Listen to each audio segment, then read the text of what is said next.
a new high-tech technology. And here's some of the uses. Livermore report in 2004, they go on. By introducing a fuel metal such as aluminum into the metal oxide silicon oxide matrix, energetic materials based on thermite reactions can be fabricated. I'm not making this up. This is, these national labs explaining this wonderful explosive material. Organic additives, hence the carbon observed, can cause the generation of gas upon ignition of the materials, therefore resulting in a composite material that can perform pressure volume work. Boom, right? Explosive work. Method, and they describe a method of making nanostructured energetic materials, specifically explosives, propellants, and pyrotechnics, nanothermite. I'll let you read some more in the paper. Read the last paragraph. We have prepared fine powders, pressed pellets, cast monoliths, and thin films of the hybrid inorganic/organic energetic nanocomposite. Hence, we expect to see carbon, that's the organic portion, along with iron oxide and aluminum, just as we observe in this exotic, highly engineered red material. So it has the proper ingredients for nanothermite. It has organic and inorganic. How does it compare with known nanothermite when ignited? Let's heat it up like they do at the national laboratories and find out. So here's what we did. It's done by Dr. Fair. The blue curve, the red done by Tillotson et al. At Lawrence Livermore National Lab. The red curve then is known nanothermite, and we see a temperature. So in this differential scanning calorimeter, it's on the quiz, okay, DSC. Okay, so you heat this material, any test material, slowly. In this case, we use their conditions, 10 degrees centigrade per minute in air, and you heat it up, and in their case, the nanothermite, they made it, they know what it is, that's the red curve, goes off at just about 500 centigrade. In the case of this, and the peak there is actually quite narrow compared to regular thermite. It's also at a lower temperature. I'll show you that in a minute. This is the way we can distinguish nanothermite another way from regular thermite. The red chip, the red material from the World Trade Center dust, I can't remember. Yes, it says McKinley. This is a McKinley sample, Jeanette. And look at that, very narrow and goes off at about 430 centigrade. A little lower in temperature. The finer the material in general, the lower the temperature at which it ignites. The narrower the peak, the more explosive you see, the faster the energy release. The World Trade Center red-gray chip ignites at a lower temperature than ordinary thermite, and it's narrower, this is called an exotherm, than even known nanothermite from just down the road here, Lawrence Livermore. At the Energetic Materials Center, Lawrence Livermore National Laboratory, published in this proceedings. On the left, you have ordinary thermite. On the right, you have nanothermite. If I can help you read the scale, the ordinary thermite goes off at about 900 centigrade, and their nanothermite goes off at just below 600. It's like about 550 in this case, centigrade. Again, the finer the material, the lower the temperature. So that distinguishes, again, nanothermite from ordinary. Notice how much broader the ordinary thermite peak is compared with nanothermite. This is like no paint you've ever seen before. Let's review quickly. The red material will not dissolve in MEK. This is after 55 hours. There's this hard chunk left. I've got a photo of it down at the bottom. It's highly porous, high in silicon. The skeletal silicon oxide matrix remains after long soaking, whereas ordinary paint dissolves. Resistivity differs. It's attracted by a magnet, the red material, It has carbon, silicon, oxygen, iron, and elemental aluminum, but no zinc on a clean surface, no magnesium, no manganese to speak of, no titanium, no chromium. So I'd like to see a paint that has that. Of course, it might be a fairly explosive paint, you see, as we're finding out. The iron oxide is in quite uniform grains that are approximately 100 nanometers across and faceted. The aluminum is found in plate-like structures. Again, I'd like to see a paint like that, but don't bring it too close to me when it's dry, please. Further tests that characterize these red-gray chips and therefore characterize the World Trade Center dust. You see, now we can tell when we've got World Trade Center dust because it has these striking, unusual red-gray chips in it. The red layer ignites at about 430 centigrade. The DSC trace is narrow, and it produces iron oxide spheres. Again, I want to point out, as we observe, that these are uniform grains, intimately mixed, nanoscale, narrow exotherm. This is an engineered material. This does not happen just from a building collapsing.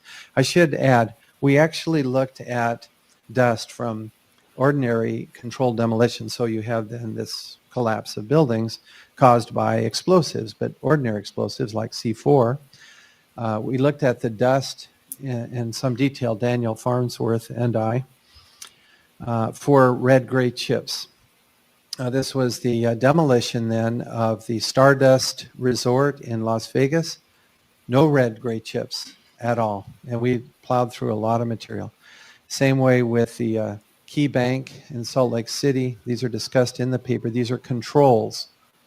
And no red-gray chips in the controls, okay? Just in the World Trade Center dust that we've seen. Okay. Oh, boy. You can read some of this in the paper. I'll let you do that. But this is from an April 2001 conference in San Diego. And they say in the middle here, the breadth of the work ongoing in this field of nanothermite and other related nanoenergetics is roughly 10 years old. So it goes back to about 1991. Was available by, obviously, by 2001, when this conference was held in April. At this point in time, all of the military services and some DOE and academic laboratories, and certainly overseas laboratories as well, have active R&D programs at exploiting the unique properties of nanomaterials that have potential to be used in energetic formulations for advanced explosives. These results were published in MTEC Quarterly, Department of Defense publication, I understand. And as we look at this, that's what I was just quoting from this meeting held in April 2001. Now look, this is from the article talking about the uses of this advanced energetic material, this nanothermite, for example. At the top, you see kinetic energy munitions. In the middle, you see thermobaric applications for nanothermite. And at the bottom, you see a very interesting application, a shaped charge. This explosive material can be formed into a shaped charge, just like C4, and can cut through steel, not melt through, right? You see the difference, right? Ordinary thermite is incendiary. Nanothermite can be formed into an explosive shaped charge. Now, it's not easy to make this stuff. This is again from the report making the nanoscale aluminum for these high-tech explosives. This was done at a naval facility. Incidentally, again, this material could well have been outsourced. I'm not saying it was necessarily done even in this country. That's a very interesting question. Where this stuff was made and who made it and who ordered it made and who put it into the building. Those are the crucial issues.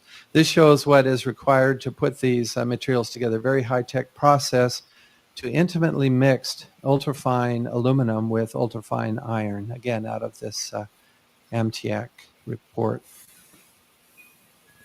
How much material was in the dust? I want to go through this argument quickly.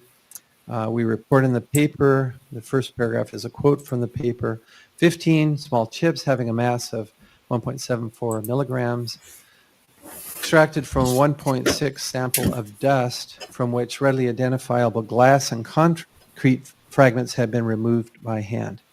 The fraction then of red-gray chips was approximately 0.1% by weight in the separated dust. The unseparated dust is about 3 times that.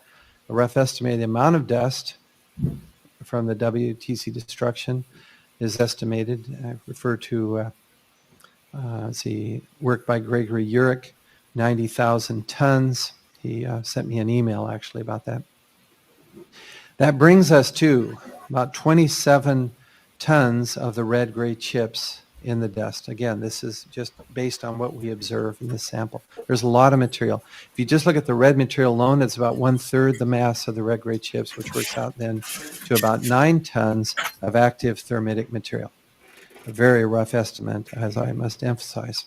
Our conclusion is that we have found a very energetic, highly engineered, explosive pyrotechnic material in the World Trade Center dust in abundance. The questions now are, who made this stuff? And why has NIST refused to even look for World Trade Center explosive residues? Also, USGS have asked them. They have not replied. Will they do so now? Now, I want to foresee the questions. I don't know exactly how this material was used. I've given some hint, but I don't know. It could be, as we explain in the paper, that just the thin material survived and that thicker layers of this red material were actually used in the building. The point is there's a lot of it, and it should not be there in a commercial building occupied by humans. Details of exactly how they used this to destroy can be learned once we find out who made the stuff in multi-ton quantities. Subpoena power is needed. Again, once you find an accelerant in these photos, thermite was found in the residues of this fire. It proves that there was arson, there was intentional destruction. That's what we have in this case. We have these identified now materials in the World Trade Center dust. The U.S. government oversaw, I think it's fair to say, someone certainly allowed the destruction of 99+% of the World Trade Center steel. That evidence was destroyed. We want to prevent this from happening to the World Trade Center dust. So my concluding slide, the international 9/11 truth movement and community is strong and growing. We can support the New York City CAN referendum. I like that. New York City can do it. They can initiate this investigation. There could be other places like an international group of scientists to investigate the World Trade Center dust, for example. We can point people to published papers, their DVDs. It requires of us courage, I believe, and love and truth to take action with civility. And let me just say in closing, just in case, please get your food storage. Thank you.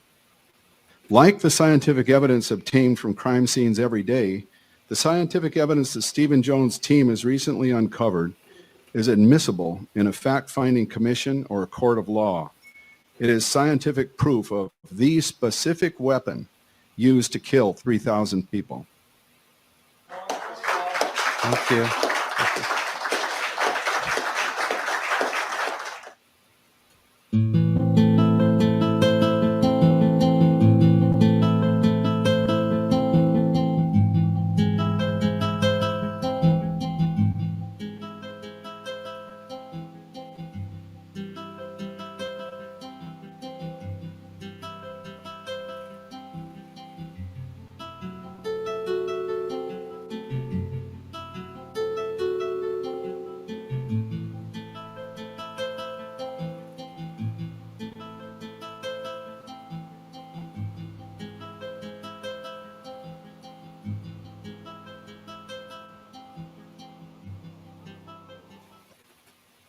You rolling?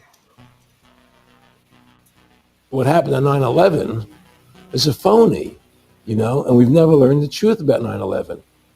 The whole agenda is to create a one world government where everybody has an RFID chip implanted in them. All money is to be in those chips. And this is giving me straight from Rockefeller himself. This is what they want to accomplish. Aaron, what do you think women's liberation was about? We, the Rockefellers, funded that. We funded women's lib. They do whatever they want to do. What we want doesn't matter anymore. It's their agenda, it's their plans that matter. They have all the money they want. They can make all the money they want. They have a machine that can make all the money. It's not about money. It's about control. It's about their vision of how they want to see the world. You hear George Bush saying democracy means freedom. No, democracy equals New World Order. I believe God put me on this earth to be the best person I could be, and put everybody on this earth to be the best they can be. You have to stand up for what's right in life. And unless you do that, you're nothing.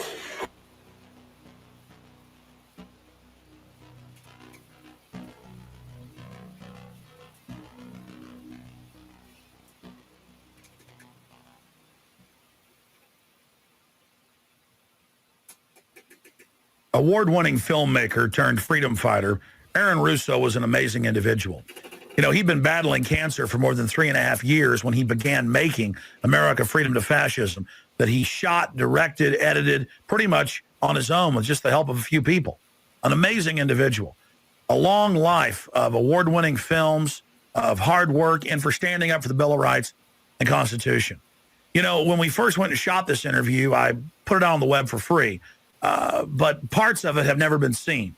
So here today, you're going to have a chance to see the in-depth interview, the final interview with Aaron Russo. But his important work lives on. He made one of the definitive films exposing the elite that control this nation and the world, the private Federal Reserve. And the information he put out 2 years ago rings more true today than ever.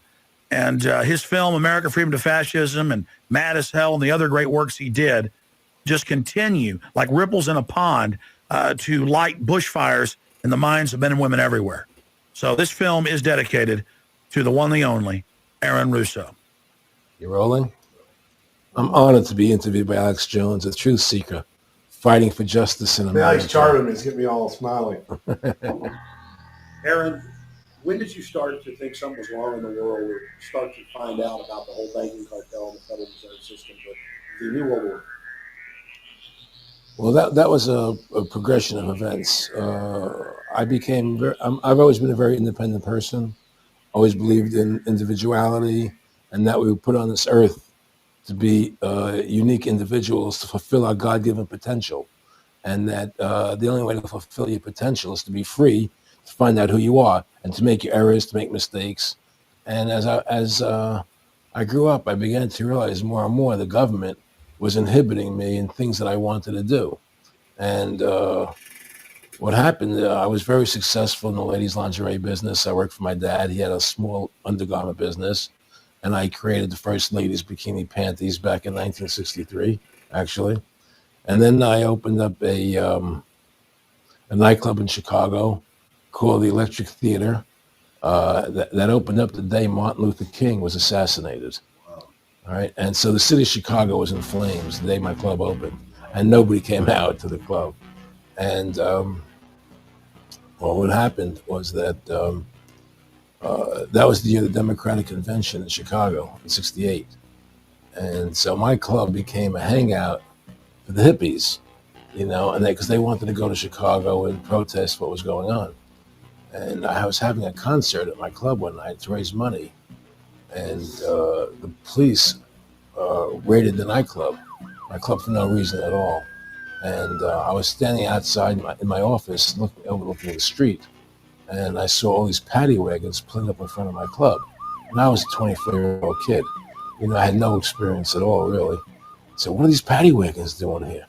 And then I saw all these cops getting out of the paddy wagons coming into my club. I said, oh my God, they're raiding me. And so I ran down to the stage, and I got on the stage, and I stopped the band from playing. And I said to the people in the audience, we're being raided, so sit down on the floor, cooperate, and plot your identification and cooperate with the police. And as I said that, two of the cops from behind, threw me onto the floor and grabbed me and started dragging me out of the club. I'm going, victory, victory, I'm playing it for what it was worth at the time. I was a kid. And then I saw the fire department there, and the fire department was dumping garbage cans, the garbage all over the floor. And I thought to myself, well, why are they doing that? Very quickly as they were dragging me out. And I didn't quite understand it. So they threw me into the paddy wagon. As I got into the paddy wagon, one of the cops grabbed my testicles from behind and squeezed. And I went into the paddy wagon in gigantic pain. And the next person that came into the paddy wagon, the cop, as he was stepping in, the cops took the billy club, smashed him on the head with it, and just split his skull, for no reason. I mean, there was nothing wrong. So that was kind of your wake up. That was my awakening. Like, what is going on? Well, I thought this was America. So I initially blamed it on Chicago and made a daily thing. It was Chicago. And anyway, it was the headlines of the newspapers the next day. There was my picture in the newspapers, headlines, electric theater short-circuited, it was raided. And in the article, they went ahead and they said that the reason they raided the club was because the fire department came there and saw it was messy, full of garbage, and the hippies started attacking them, which was totally not true. Those dirty hippies. It was totally false. It was a complete fabrication. So they ran a false flag on you. They framed you. Of course. And I was in shock. I said, people lie like that? People actually do these things? I couldn't believe it. It was an awakening to me. And I went on television. I told people on television that they lied. Nobody cared. Nobody cared what the truth was. It was shocking to me. And then a week or 2 weeks later, I forget exactly what it was, two cops come to see me, a lieutenant and a sergeant, a captain and a sergeant. And they said, Mr. Russo, we're sorry if you got hurt that night at the club in the raid, but we're here to tell you that if you want to keep the club open, it's going to take $2,000 a month, and we're going to come see you once a month. And whenever we have to raid you, we're going to call you, and we'll let you know we're going to come in tonight and raid you. This was mafia. The police mafia, And actually, it was actually more interesting that they said, listen, there's the A plan, there's the B plan, and there's the super deluxe plan. And this one, of course, each one, of course, that much money a month. Which one do you want? What was the super deluxe? That's the one I took. That was a $2,000 a month plan. And I took that plan, and I paid them $2,000 a month, and they left me alone. And whenever they were going to raid the club, they would come there. We're going to have a phony raid tonight, just to look good for the people in the neighborhood, So that was your first big education? That was my education into corruption in government, But I really thought that was basically Chicago. I didn't realize it was the whole country was like that. And so that was my wake-up call, that people lie and cheat and steal. And I thought everybody was always honest and nice and decent. And I had no idea about any of these things. Well, what happened with me was that they finally one day they came to me and they said, look, we can't take your money anymore. I said, why, what's up? What's going on? I said, we have to close your club. There's elections coming, and the aldermen in the neighborhood don't want you open anymore. So we can't take your money. So I had to go to court and fight them, and they were trying to close the club. And then one night there was a fire, and the club never reopened again. The club just closed, and that was the end of the club. And they burned me down. And that was the end of my experience. And then I moved back to New York, where I met Bette Midler. And I ran into her at a little nightclub she was playing called The Improv. And I thought she was fabulous. And through a series of events, I began managing her. And as soon as I started managing her, her career took off like a rocket. Just fortuitous, I guess. And we became very, very successful. And through managing Bette, I started producing shows on Broadway where I won the Tony. And I produced a television show where I won the Emmy with Dustin Hoffman and Bette, And then I produced The Rose for her, where she got Academy Award nominations. And then that led me to producing Trading Places, which everybody knows. I think it's the best Eddie Murphy movie. Well, it's a good one. I don't know if it's the best, but it's a really good one. And I'm very proud I made that movie. And so in my mind, I feel as if I've made a classic comedy in Trading Places, a classic musical in The Rose, and a classic documentary in Freedom to Fascism. So I'm very proud of my work that I've done as a filmmaker. Aaron, why do you do this? What's the philosophy of your life? What do you think life's all about? I think the importance of life is to like yourself.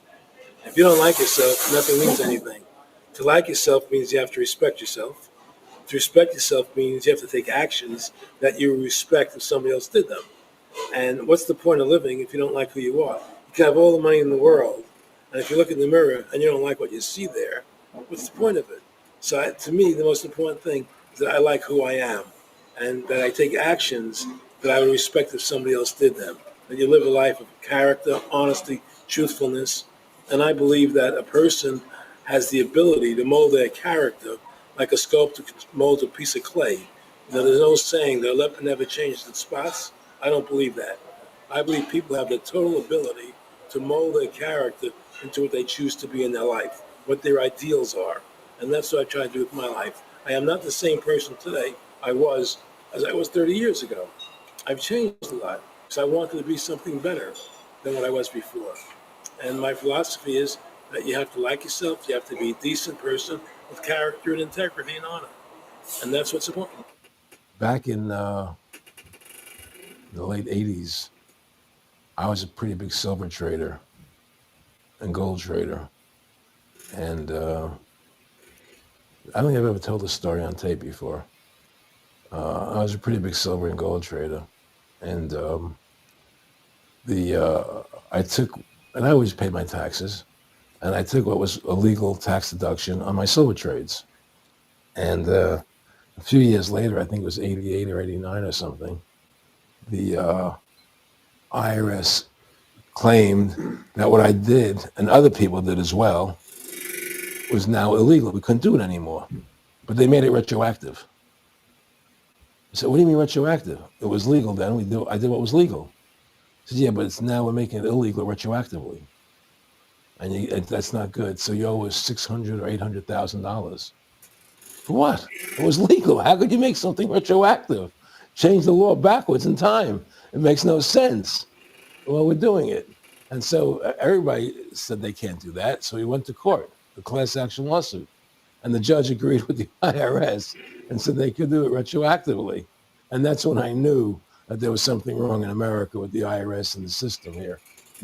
Aaron, you were telling me this story last night, and before you even finished saying, in the late 80s, the tax law, I said retroactive.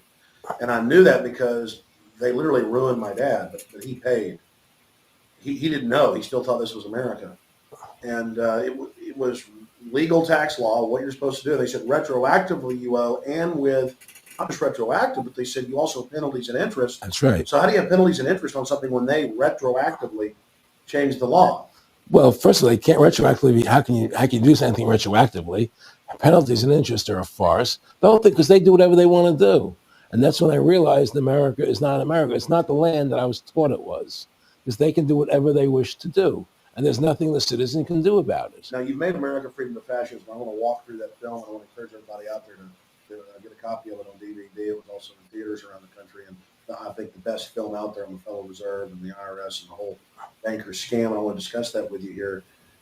But I wanted to go back a little bit to the point that we discussed last night, where you don't advise people to not pay. And I do the same thing. People say, well, wait, you're saying it's a scam, but you're saying go ahead and pay it. And I like the way you summed it up. Well, it's really fairly simple. I mean, since making that movie, many people come to me and ask me whether they should pay their income taxes or not, and I never advise people not to pay. And the reason I tell them, I said, look, I've done a lot of research. The Supreme Court has ruled that the IRS has no authority. The 16th Amendment did not give the IRS the authority to tax your labor and your wages. That's a fact. All right. The Supreme Court is the law of the land, and the IRS has not trumped the Supreme Court. However, that being the case, the fact is, if the mafia would come to you and say, we want $2,000 a month or we're going to hurt you, I would not advise you not to pay them, because you may get hurt by not paying them. Whether it's legal or not doesn't necessarily matter.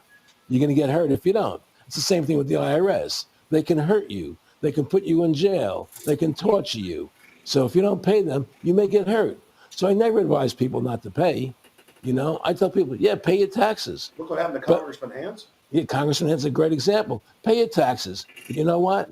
Shut down the Federal Reserve System, and eventually you won't have to pay those taxes anymore. See, the IRS is a symptom of the problem. The real problem is the banking industry and the bankers in this country. That's where the real problem lies. That's the root of our problem. That's why we've lost America. Okay? So yeah, pay your taxes. Because if you don't pay them, you might get hurt. And I've heard all the arguments, you know, what tax protesters say and so on and so forth. And I don't call them tax protesters. I call them the tax honesty movement because they're being honest, you know, at least. But the fact of the matter is, you're being forced, you're being compelled to pay it because you're facing jail sentences, you're facing time, you're facing corruption of the courts if you don't pay, right? And so you pay it because you just like you'd pay the mafia. But with the mafia, at least you have the government to call and try and help you to get past the mafia, to protect you. Here you have nobody to protect you. The American people are living in a matrix.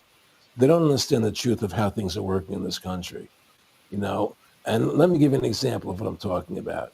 The very fact is that if you ask 100 people on the street, what kind of government is America supposed to be? 99% of them will tell you a democracy. America is supposed to be a democracy. But that's a lie. That's an illusion. The word democracy is not written into the Constitution at one time. It's not in the Bill of Rights. It's not in the Declaration of Independence. The Founding Fathers hated the idea of a democracy. They thought it was the worst form of government there is. And I agree with them. Because in a democracy, 51% of the people control 49% of the people. If you're part of the 49%, you're not free. America was founded as a constitutional republic.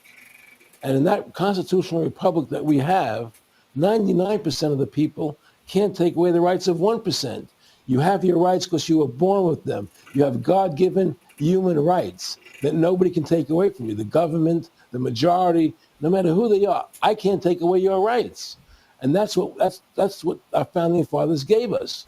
But the psychological operations that they do to us, they make us believe that we're a democracy and that majority rules, you see? And they want you to believe that. Because then they tell you this poll says this many want this and this many want that and this many want this. And it doesn't have anything to do with anything. Well, Hitler was elected. Hitler was elected. Hitler did everything legally. And in a constitutional republic, a minority is protected against a majority. Wasn't it Benjamin Franklin, to paraphrase, that said democracy is two wolves and a sheep voting on what's for dinner? Exactly. And then he also said, in a republic, the sheep would have a gun to protect himself, you know. And that's the truth. America's not a democracy, but you ask the most intelligent people what form of government America is supposed to be, they'll say a democracy. Because that's what they've been brainwashed. They've been psyoped into believing that. They believe that we're in Iraq. They believe we're in Iraq to promote democracy. The word democracy, you hear George Bush saying democracy means freedom. No, democracy equals New World Order. Democracy equals slavery.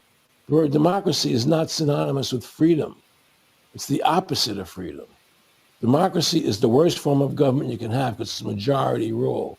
And the government can tell you exactly what they want to tell you to do. Because the majority wants it. I don't care what the majority wants. I live my life as I choose. And if I don't commit violence, theft, or fraud against another human being, I can live my life as I wish. That's my choice. And if I'm allowed to make mistakes, because when you make mistakes, you learn from them. You grow as a human being. We're put on this earth to become the best individuals we can be, to fulfill our God-given potential, right? We're not here to put on this earth so the government can tell us how to live our lives and what we must do. We put into these systems and these paradigms. No, the same thing in health. You know, if you're sick, you have to have a certain protocol. Nonsense.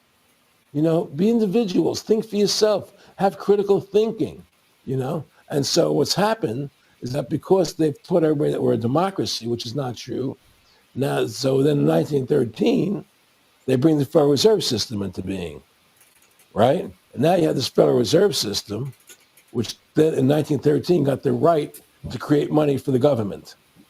When before that, the government created its own money. Now the government, when it needed money, had to borrow it from this private bank called the Federal Reserve, which is a private bank owned by individuals, incorporated in Delaware.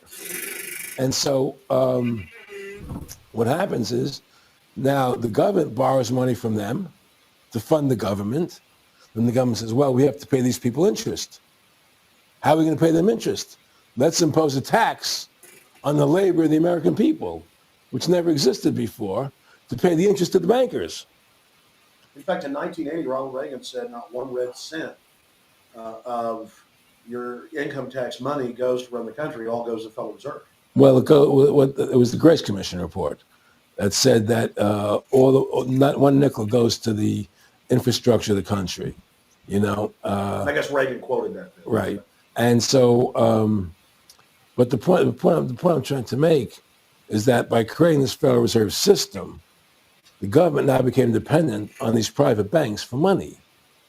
And they started taxing us, you see. And so now what happens is that in 35, I believe it was, Social Security started. And they gave Social Security cards, said not to be used for identification, the Social Security number right on the card, right? And through Social Security, they started deducting money out of your paycheck. That was the first time they were ever could take money out of your paycheck, because people agreed to it because they thought it was going to their retirement fund. And so then when they instituted the income tax again, they started taking money out of your paycheck because Social Security could do it. And then they could do it again. You see what I'm saying? And so now they've even taken control of the tax, the tax payment itself. I mean, literally like you're a slave. They're Right. taking it right there when you make it. Exactly. They don't even trust the public enough to go Send them and a pay it check. themselves, you know? Right. So they take it out automatically because they know people aren't going to want to pay it. So what's happened is that through the implementation of the Federal Reserve System, the government has become vested in these bankers, and they get their money from the bankers. And so then they impose a tax on us, which makes us more slaves, makes it more difficult for us to survive, right? Giving them more profits. And now what's happened is that through the Federal Reserve System, the bankers have pretty much taken control of our government. It doesn't matter Republican and Democrat anymore, because they're both the same. Neither one of them are talking about shutting down the Federal Reserve System or stopping the payment of taxes, you know, or any of the big issues that face Americans, right? So I had a friend, Nick Rockefeller, okay, who was one of the Rockefeller family.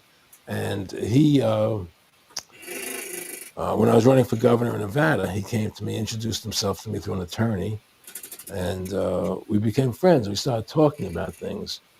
And I learned an awful lot from Mr. Rockefeller.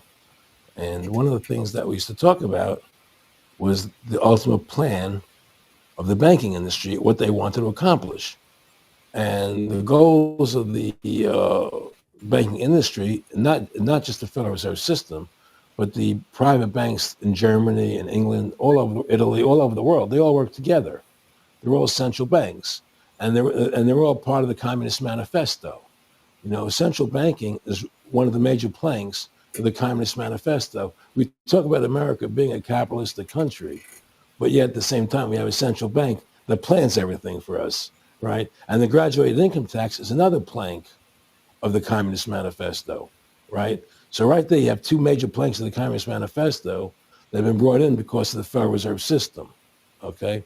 So the ultimate goal that these people have in mind is the goal to create a one world government run by the banking industry, run by the bankers, and they're doing it in sections. The European currency, the euro, and the European Constitution is one part of it. Now they're trying to do it in America with the North American Union, right? And they want to create a new currency called the Amero, right?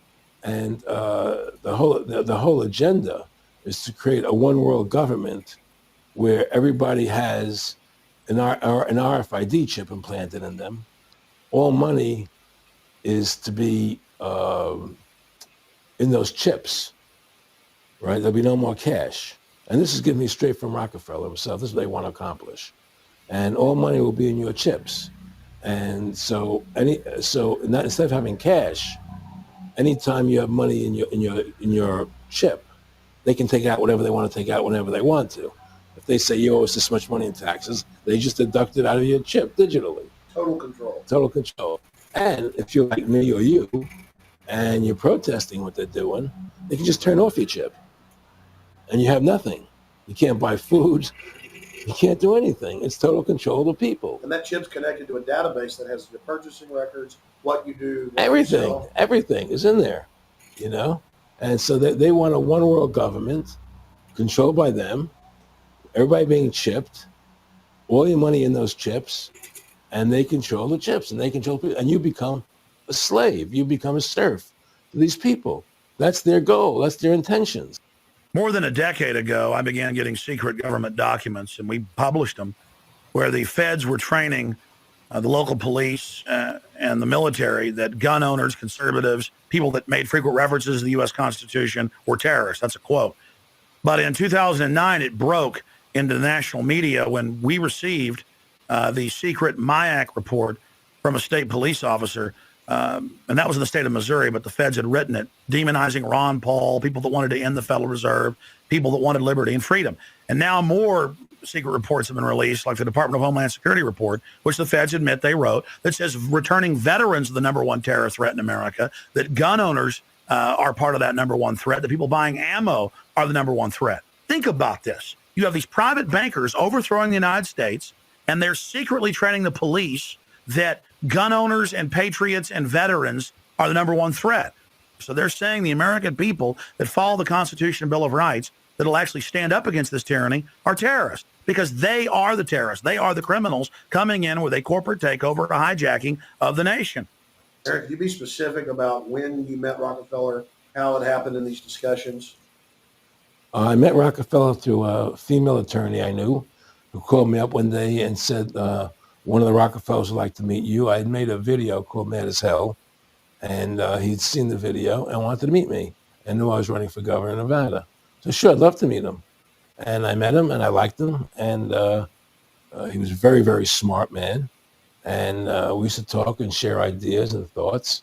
And he's the one who told me 11 months before 9/11 ever happened that there was going to be an event. Never told him what the event was going to be, but there was going to be an event. And out of that event, we were going to invade Afghanistan to run pipelines from the Caspian Sea. We were going to invade Iraq, to take over the oil fields, establish a base in the Middle East, and make it all part of the New World Order. And we go after Chavez in Venezuela. And sure enough, later 9/11 happened. And I remember he was telling me how you're going to see soldiers looking in caves for people in Afghanistan and Pakistan and all these places. And there's going to be this war on terror, which is no real enemy. And the whole thing is a giant hoax, but it's a way for the government to take over the American people. He told you it was going to be a hoax. Oh, yeah. Oh, yeah. There's no question. He says, there's going to be war on terror. And he's just laughing. There's no, who are we fighting? I mean, why do you think 9/11 happened and then nothing's happened since then? Do you think that our security is so great here that these people who pulled off 9/11 were able to can't knock down another plane? Come on, it's ridiculous. 9/11 was done by people in our own government and our own banking system to perpetuate the fear of the American people into subordinating themselves to anything the government wants them to do. That's what it's about, and to create this war, this endless war on terror. And that's why and that was the first lie. And the next lie was going into Iraq, to get Saddam Hussein out with his weapons of mass destruction. That was the next lie. Now, specifically, this was a little over 6 years ago. This was 11 months before 9/11. Yeah. And Nick Rockefeller, who's a lawyer, he's become your friend over the previous years, and he's saying to you that there's going to be this big event, and then out of that we're going to have a war on terror, and it's just going to go on and on. Right, an endless war on terror without any real enemy. That you can never define a winner. And did he say that it's going to be perfect because you can't define an enemy? It just goes on Yeah, and on? because you can't define a winner. There's no one to beat, so it goes on and on forever. And they can do whatever they want. They scare the hell out of the American public. Look, this whole war on terror is a fraud. It's a farce. It's very difficult to say it out loud because people are intimidated against saying it. Because if you say it, they want to make you into a nutcase. But the truth has to come out. That's why I'm doing this interview. The fact of the matter happens to be that the whole war on terror is a fraud. It's a farce. There's a war going on in Iraq because we invaded Iraq. And people over there fighting, But the war on terror, it's a joke, And until we discover what really happened on 9/11 and who was responsible for 9/11, because that's where the war on terror emanates from. That's where it comes from. It was 9/11 that allowed this war on terror to begin. And until we get to the bottom root of 9/11, the truth of 9/11, we'll never know about the war on terror. Aaron, you said that he was, and I think it's important, and I know this about the Rockefellers, from Dr. Dennis Cuddy and many others who literally, you'll be 20 years old in a lunch line at college, and no, it's David Rockefeller. And they're experts at recruiting and getting what they call players, and that clearly I want to make it specific and just get you to reiterate what you said last night about you got 30% of the vote. You were having an effect. You made mad as hell. They knew that you started the Constitution Party. Yeah. They knew that you were somebody who was taking action and getting things done. You'd already made some big films, had a lot of other successes. Right. So they were trying to recruit you. And didn't it come down to the point of, hey, we are here to recruit you, and don't worry, your chip's going to say, don't mess with us. This guy's don't touch. Yeah, yes, that did happen. Now, I was definitely being recruited.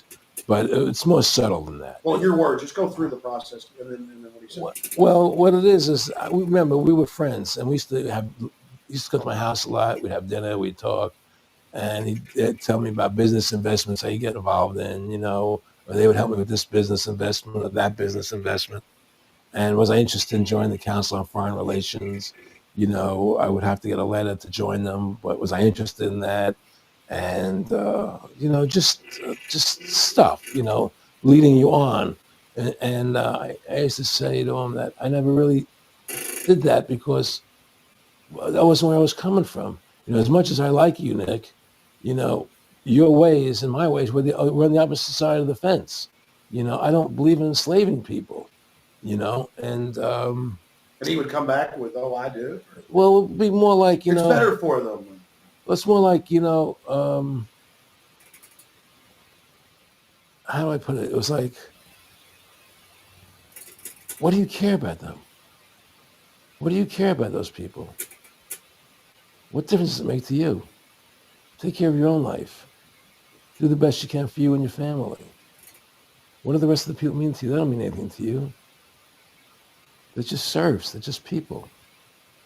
It was just a lack of caring, and that's just not who I was. It was just sort of like cold, it was just like cold, and I used to say to him, what's the point of all this? You have all the money in the world you need, you have all the power you need, what's the point? What's the end goal? And he said the end goal is to get everybody chipped, to control the whole society, to have the bankers, the elite people, the bankers and some governor controlling the world. And I said, do all the people in the Council on Foreign Relations believe this way you do? He said, no. Most of them believe they're doing the right thing. A lot of them believe it's better off being socialistic. We have to convince people that socialism is really capitalism. Because America's becoming a socialist country. It's a communist country today. And here we are years later after Aaron Russo points out that this is not a capitalist or free market country, but is really socialist. In fact, here's the cover of Newsweek. We are all socialists now. But this isn't the socialism the public thinks it is, where the government robs from the rich to give to the poor. Actually, it's always the big banks, the elites throughout history that fund socialism.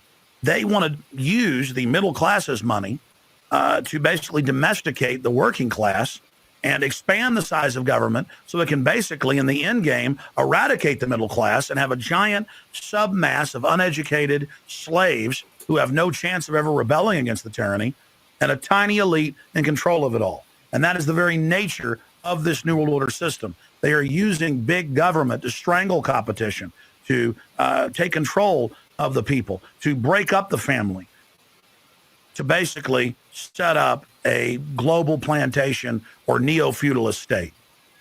Well, one of the things they told me was that he was at the house one night, and we were talking, and he started laughing. He said, Aaron, what do you think women's liberation was about? And I said, I had pretty conventional thinking about it at that point. I said, I think it's about women having the right to work, getting equal pay with men, just like they won the right to vote, you know? And he started to laugh. He said, you're an idiot. And I said, why am I an idiot? He said, let me tell you what that was about. We, the Rockefellers, funded that. We funded women's lib, you know? And we're the ones who got all over the newspapers and television, the Rockefeller Foundation. He says, and you want to know why? He says, there were two primary reasons. And they were, one reason was we couldn't tax half the population before women's lib. And the second reason was, now we get the kids in school at an early age. We can indoctrinate the kids how to think. It breaks up the family. The kids start looking at the state as the family, as the school, as the officials, as their family, not as the parents teaching them. And so those are the two primary reasons for women's lib, which I thought up to that point was a noble thing. You know, when I saw their intentions behind it, where they were coming from when they created it, the thought of it, I saw the evil behind what I thought was a noble venture. Aaron, did you know that Gloria Steinem, in one of her own books, now admits the CIA funded Miss Magazine? No, I had no idea about that. No, I never heard that. Yeah, we're going to CIA funded Ms. Magazine? funded Miss Magazine with the stated goal of taxing women and breaking up the family. No kidding. I never heard that. Well, Nick told me. I mean, I know it, but not because I know the CIA was involved in it. Well, Gloria Steinem was proud of it. Oh, the CIA wanted to help me help women. No kidding. So they funded it. Yeah, and of course it's divide and conquer. Right, And of course. what they do is they focus in, obviously, on real problems. Women were getting shafted in many ways, but the elite wasn't planning to help them. They were planning to really shaft them and take men away from them. Look at what they did with black families. You only had about 10% illegitimacy 50 years ago in black communities, and now it's over 90%. And look at welfare. We're going to give you some money, but you can't have a man in the house. Right. And so that was further to degrade the family, totally destroyed. And now illegitimacy is over 50% in the general population. Right. Well, see, the whole thing is these people control the money, so they make all the rules. You understand? And they put whatever rules they want into effect. And the truth is, America has really become a socialist, communistic country. And everybody says it's a capitalistic country. It's not a capitalistic country. You know, how could it be capitalistic when you have a central bank? That's the first. It can't be. You know, It's a planned economy. It's a planned economy. It's a phony. If they want to create prosperity, they just print dollars. They just make dollars or put digits into the economy, and then now you have prosperity. You don't have real prosperity. You don't have real manufacturing. You just have money being injected in. It's an infusion of credit, Which only makes the government go into more debt. Into more debt. The Federal Reserve is poison to our country. Of course it is. It's poison. Whoever makes the money makes the rules. Rothschild said that. And they make the money. Why are we allowing these private bankers to make the money for our country? It makes no sense. Why are we paying interest to these banks to make money for us when the government can do it itself without paying interest and without all that debt? There's no answer to that question. And it's the question no politician will raise. Everybody talks about America's debt, how much debt we're in. We're in debt because we have to borrow money. We don't have to borrow money. They designed it so we go into debt. Exactly. We can create the money and back it by gold so they can't create too much of it. So you don't have the inflation. And do what the founding fathers gave us. But instead, the bankers make the money, they control the government, they buy the politicians, they tell us who gets into office. You have computer voting, that's a fraud. They do whatever they want to do to us. They do whatever they want to do to us. And it has to stop. My friendship with Nick Rockefeller was one where we expressed ideas to each other and thoughts and philosophies. And he wanted me to become part of what they were doing and for me to become a member of the CFR and offered various business opportunities for me to get involved in and for me to not take up the fight or the battle that I've been taking up in the past, to drop that idea because what was the point of my fighting for the people? I was a guy who was very successful in the movie business, and I saw the truth of what was happening. I tried to express it to the people, and rather than having me express it to the people, they wanted me to join their side because I was a mover and a shaker, and rather than me opposing them, to join them. It was real simple. And he tried to recruit me into that situation, and I didn't go for it. Did he get angry when you didn't go for it? No. And, it's like, I remember one time he said to me, you join us, so you have an ID card, Aaron, you have a chip, and your chip will say KMA on it. And I said, what does KMA mean? He said, it means kiss my ass. And anybody stops you, a cop or whatever, and you show them your card or your chip, and they'll know to leave you alone because you're one of us. One of the central pillars of tyranny is that the establishment is exempt from the laws that they pass for the rest of us. We saw it in Rome. We saw it with Hitler. We saw Richard Nixon saying, look, I'm the president. If I break the law, it's not illegal. We saw George Bush and Dick Cheney say that. We see Barack Obama continuing that, saying, I'm not going to give detainees real trials. I'm going to give them secret kangaroo military commissions trials, and we're going to hold them in secret camps, and I've got executive privilege. It's the same thing over and over again. And one example of hundreds that are out there was a story back in April of 2008 out of the Orange County Register. And this backs up exactly what Aaron's talking about with Mr. Rockefeller saying, I got a chip in my hand, kiss my ass. Here's just one example of hundreds. Special license plates shield officials from traffic tickets. And it goes on to say that 996,000 plus vehicles in California are exempt from no insurance, reckless driving, speeding, running through toll booths, running red lights, on and on and on. And who is it? It's state employees. It's federal employees that can go and get exempt. It's police. It's government bureaucrats above the very laws they try to enforce on us. This is tyranny. And so literally all over the nation, they've tried to pass it in Texas but failed. They want it where the police are above the law, where the government officials are above the law, where they have immunity, where they can't be prosecuted for crimes. Congress exempts itself from most of the tax laws and other laws that they put on the rest of us. They're exempt from Social Security, and they get a pension that pays out on average 5 times what citizens get. Again, it's already happening. So the chip in the hand and saying they're above the law under the guise of national security, that's what the 1947 National Security Act and now this whole Homeland Security system is all about. Why are you fighting for the people for? What is that about?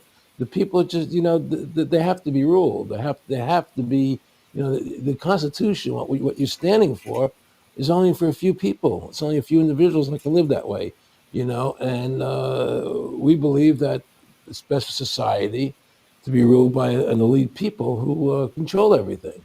And I said, I don't believe that. I believe God put me on this earth to be the best person I could be, and put everybody on this earth to be the best they can be, not to be a slave and a sheep to you and these people. And I don't understand why you want to control everything. What is the need for that? And I asked them, do all the people in the Council of Foreign Relations feel the same way you feel? I said, no, a lot of them think they're doing the right thing. They think that socialism is the best way to go. They think that, that they're doing the right thing. But the people at the top, they all know the truth of what's happening. And that's what it is. So it's compartmentalized within the elite structure as well. Of course it is. I mean, all the people that are in the CFR, was that 2,000-3,000 people have to go to like Dan Rather. They don't know what's going on. They join the CFR because it's prestigious. They think it's good for business. It's good for this.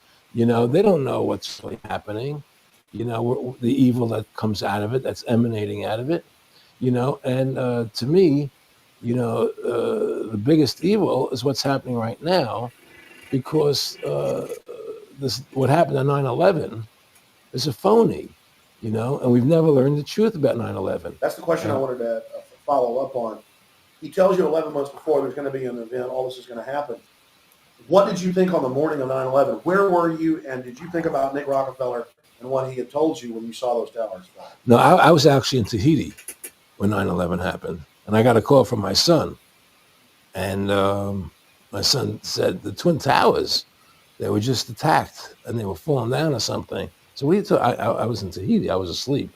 And he says, yeah, they were hit by a plane, And so where I lived, where I was in Tahiti, there was no television. So I had to run around the other side of the island to a hotel where they had, and it was all on television, and that's when I first saw the stuff on TV about it. And I didn't immediately equate it to Nick, but But when I realized that we're going to go into Afghanistan, Iraq, and as that developed, I realized what it was.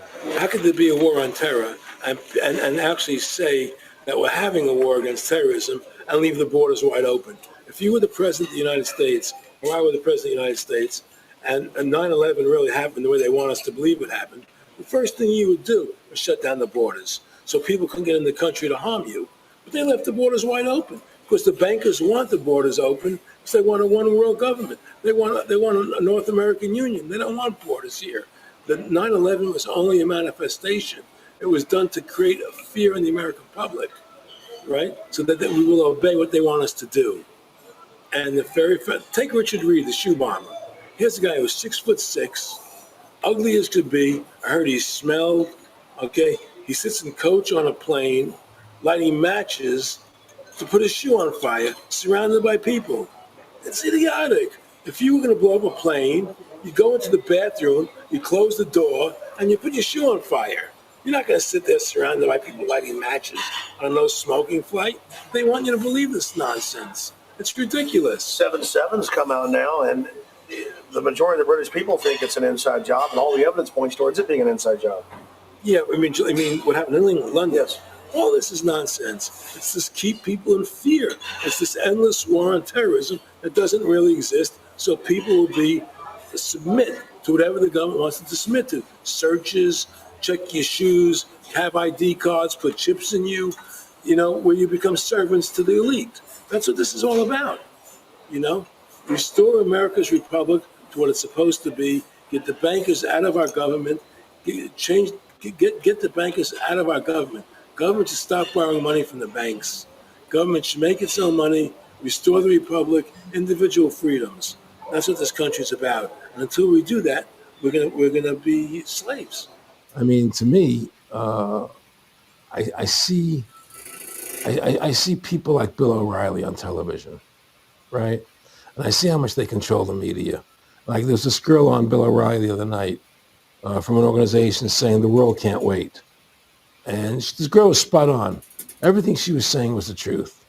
And all Bill O'Reilly could do was call her a lunatic. He couldn't challenge the facts. They just call people names. They can't, and until we just find that, look, this world, we're heading into a world of danger, possible nuclear wars, because the banking industry is trying to take over the world. 9/11 is the beginning of the war on terror.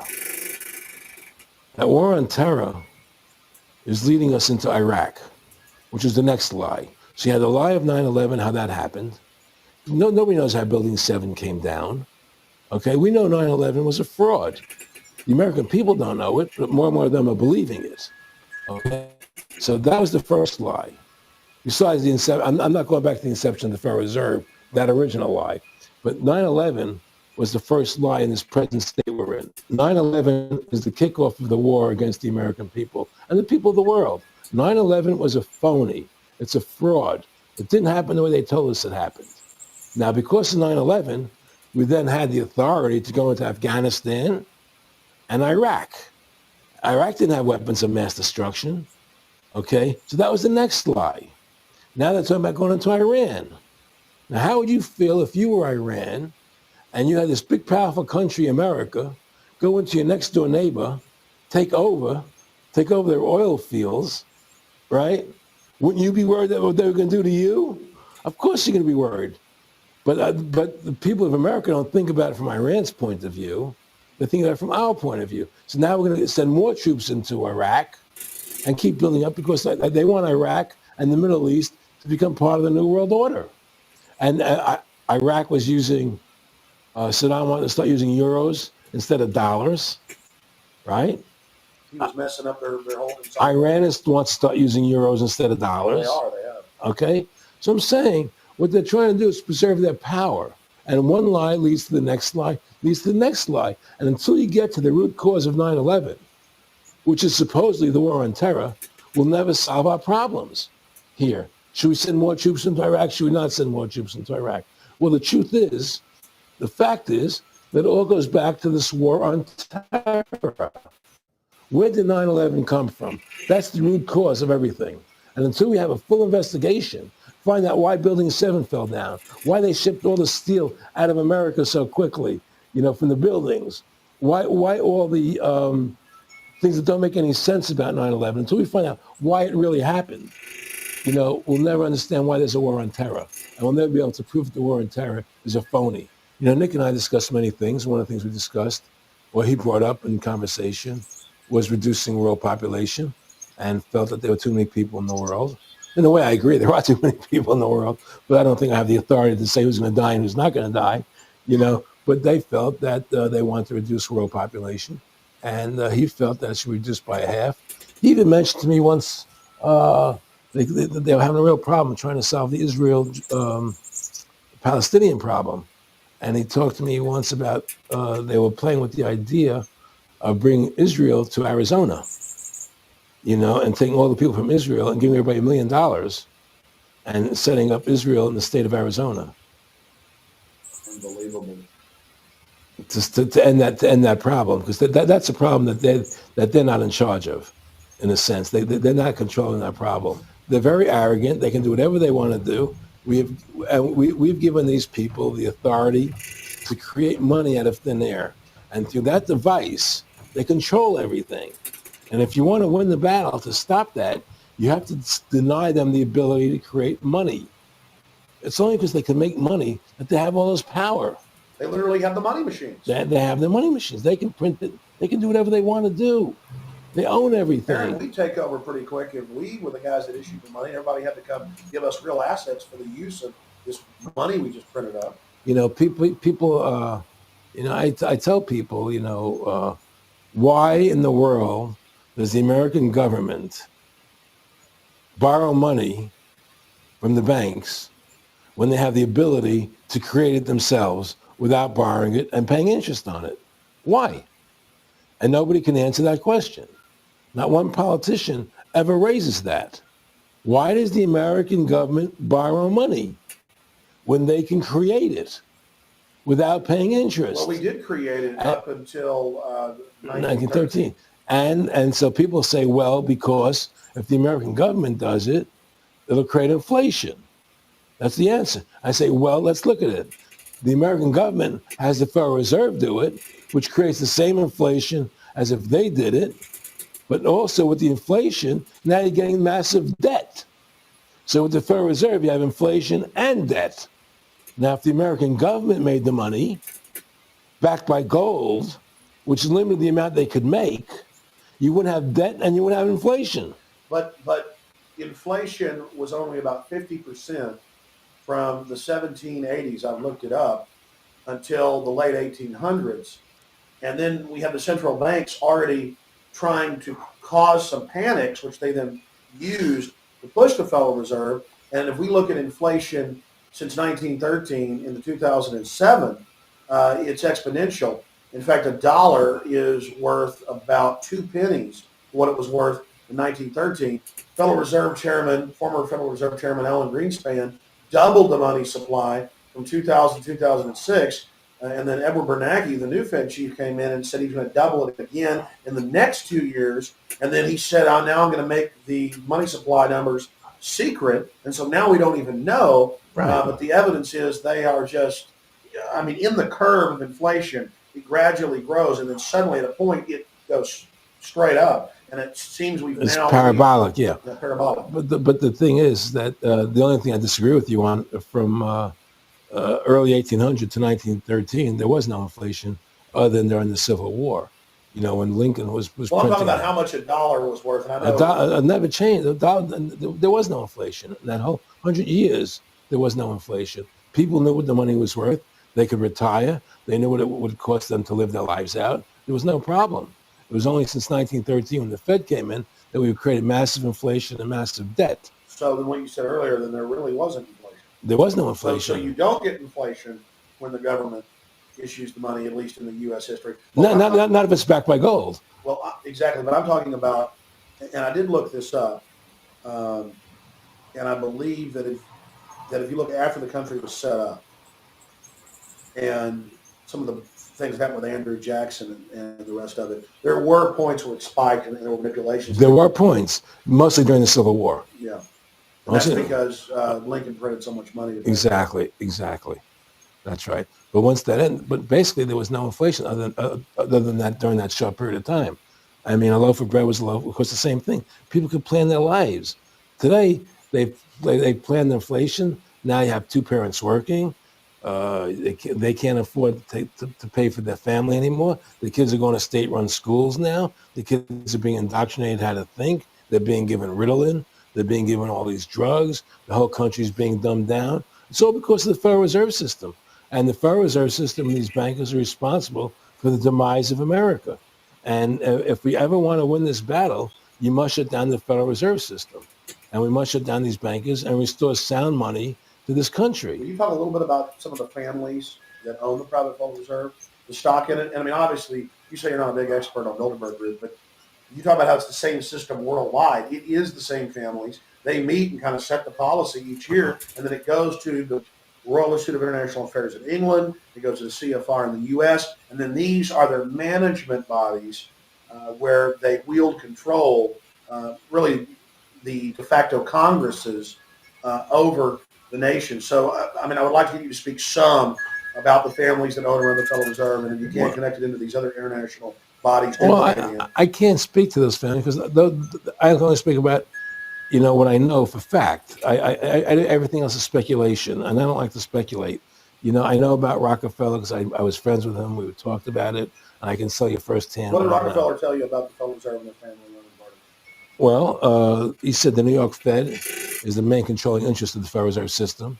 They control the bulk of it. So the New York Fed is really the Federal Reserve System. Even though there's 12 different banks, it's run by the New York Fed. And the New York Fed is basically the Federal Reserve System. So who's ever running the New York Fed is where, and the families that control it, control the New York Fed. And they're the main engine behind the Federal Reserve System. And that's a wing of the Bank of England. Well, the Bank of England and the Federal Reserve are partners, and the Bank of England is a private bank, and so is the Bundesbank in Germany, and the bank of all the banks of the G8 countries are all private banks. They're private central banks. And look, what happened in Europe? Didn't Europe vote down the European Constitution? Yes. They're still doing it. Didn't they vote down the euro? They're still doing it. They don't care what the people vote. They do whatever they want to do. What we want doesn't matter anymore. It's their agenda. It's their plans that matter. Isn't that prima facie evidence of a tyranny? Well, there's no question we're in tyranny. There's no question we're living in a world where the American citizen is no longer a free individual human being to do the things that they wish to do. We're slaves, and it's getting worse. What do we got to do to bring these people down? In my opinion, you must shut down the Federal Reserve System. And I think that there has to be an uprising. There has to be an uprising. People have to stand up. I can't do it alone. You can't do it alone, Alex. And we need to get a majority of people, not a majority of people, but It was 5% won the war against the British, a highly motivated group. But I agree, people have got to get angry first. I mean, not just, we know it's corrupt and that lackadaisical. We got to get pissed. people don't seem to have the courage to do what they have to do. I want to say you've got a lot of courage. Well, thank you. I don't know if I have a lot of courage. I just have Well, I want to thank you for what you're doing for my family. I have a sense of conscience and I have a sense of justice. I get nervous about what I do, but I do it because there's no other choice. I couldn't live with myself if I didn't do it, But the fact of the matter is, I've ostracized myself pretty much from Hollywood. People are afraid to deal with me in Hollywood a lot because of what I do and the things I say. I don't go along with routines. A lot of people in Hollywood know the truth. They're not willing to stand up and speak about it. And I know many of them have seen my movie, and they know I'm right, and they won't talk about it because everybody's afraid. Everybody's afraid because they think that this money they get, these Federal Reserve notes, are really money, and they think they have a comfortable lifestyle, and they're afraid to change. They're afraid to stand up for what's right.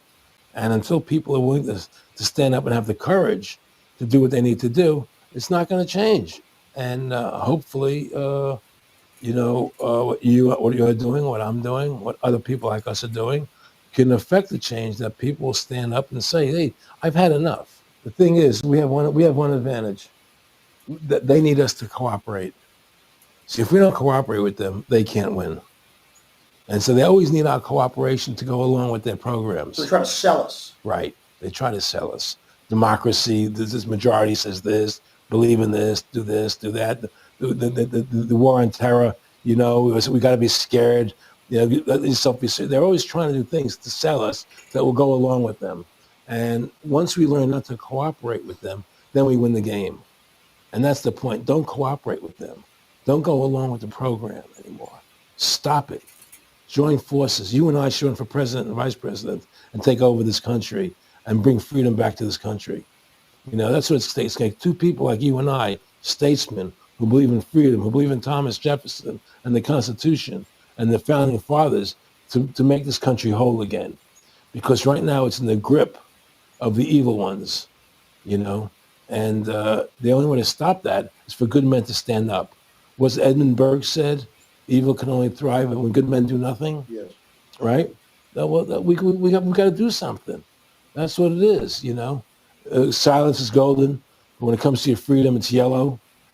We have to stop being scared. We have to stand up and do what's necessary to stop these bankers, these elite, this government full of lies, congressmen full of liars, people destroying our borders, creating a government. I mean, imagine this. Yeah, here you are in America, and they're combining America, Canada, and Mexico into one country, the North American Union, and the American people don't know anything about it. It's not even in the press. They'd rather talk about Rosie O'Donnell and Donald Trump calling each other names than discussing the fact that we're merging into one country. The press doesn't even report it. Or that Paris Hilton doesn't wear underwear. Yeah, Britney Spears. But I mean, who cares? I mean, the fact of the matter happens to be that tells you how controlled the media is. Here you are combining America, Canada, and Mexico into one country, and you don't see it in the press. Unless maybe it's Lou Dobbs. You don't see it in the press. You just don't see it. It should be the top story everywhere. Everywhere, and not a word about it, really. Why? That tells you there's the evidence that it's controlled. They don't want the American people to know what's going on. That's why they don't protect our borders. That's why we're losing our Constitution, the very document that secures our freedoms. There is a rising tide against it. There is a rising tide, but we have to mobilize. We have to mobilize. And we have to get all the good people in this country to stand together and say, I'm not going to take it anymore. Well, I think if you analyze the situation, and if you realize that since the Federal Reserve has come into being in 1913, illegally, without a constitutional amendment, by bribing a few senators during Christmas vacation, they turned over the most important power that the American government has, the creation and issuance of money, to a private bank. Through that private bank issuing money, they have destroyed this country. They have destroyed the purchasing power of the money in this country. They've created social programs that are destroying this country. Thanks to the work of Aaron Russo and Ron Paul and many others, folks are starting to find out who the real enemy is. Offshore private banking corporations that have engaged in a hostile corporate takeover of the United States and almost every other nation on the planet. And the private Federal Reserve is their beachhead here in the United States. Ron Paul has introduced H.R. 1207 that at time of taping has over 87 sponsors just to audit the private Federal Reserve that arrogantly says it's above all U.S. laws and above all three branches of government and that no law enforcement can investigate them. I mean, how asinine is that? How above the law is that? How ridiculous is that? Everybody else gets audited. Nobody else is above the law but them, this group of plutocrats, this group of polycentric bankers that are setting up this neo-feudal world system. Now, they've taken over our government, both Republicans and Democrats. There's no difference anymore between the two parties. They control both parties. Doesn't matter to them which one wins, because who's ever running for president will be someone they anoint, okay? Whether it's Hillary Clinton or John McCain running for president next year, they're going to be people that are going to do what they want them to do. And the fact of the matter happens to be that you can't win an election unless you have enough money to win. They make sure who gets the money. The most important point is they control both parties. And the public continues to only focus in on the distraction of the left puppet and the right puppet instead of looking at the puppet masters.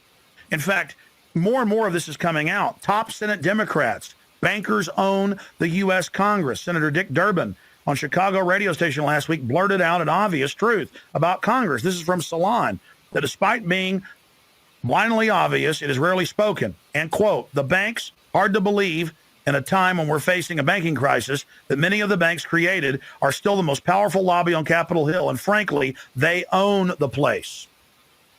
So there is one of the most powerful Democrats in the country, top Senate Democrat, saying bankers own the U.S. Congress. It's true. Let's admit it. Let's stop debating the two puppets they put out in front of us, the liberal puppet, the conservative puppet.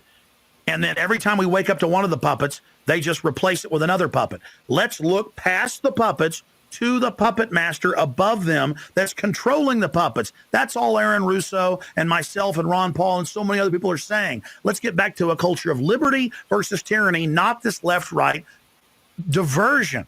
You know, when folks are sick of Obama in 4 to 8 years, they're going to put a Republican in, and they'll put out different rhetoric, but carry out the same operation. Because as the top Senate Democrats said, the bankers own the place, even though they engineered the crisis. And make no mistake, they did engineer it by design. Their own documents, their own IMF and World Bank documents admit that. And out of this crisis, they're setting up the new Bank of the World, according to Time Magazine and Newsweek and the Wall Street Journal and just hundreds of publications with headlines like, and now for world government in the Financial Times of London. They create the crisis and then say, okay, our Ponzi scheme's falling apart and bankrupting you. Give us $12.8 trillion in the first 6 months of the banker bailout. And now they say, we'll set up a Bank of the World you pay your carbon taxes to, and private bankers will rule your life, and we'll pay private greenhouse gas carbon taxes to two firms owned by Al Gore. And this is publicly admitted.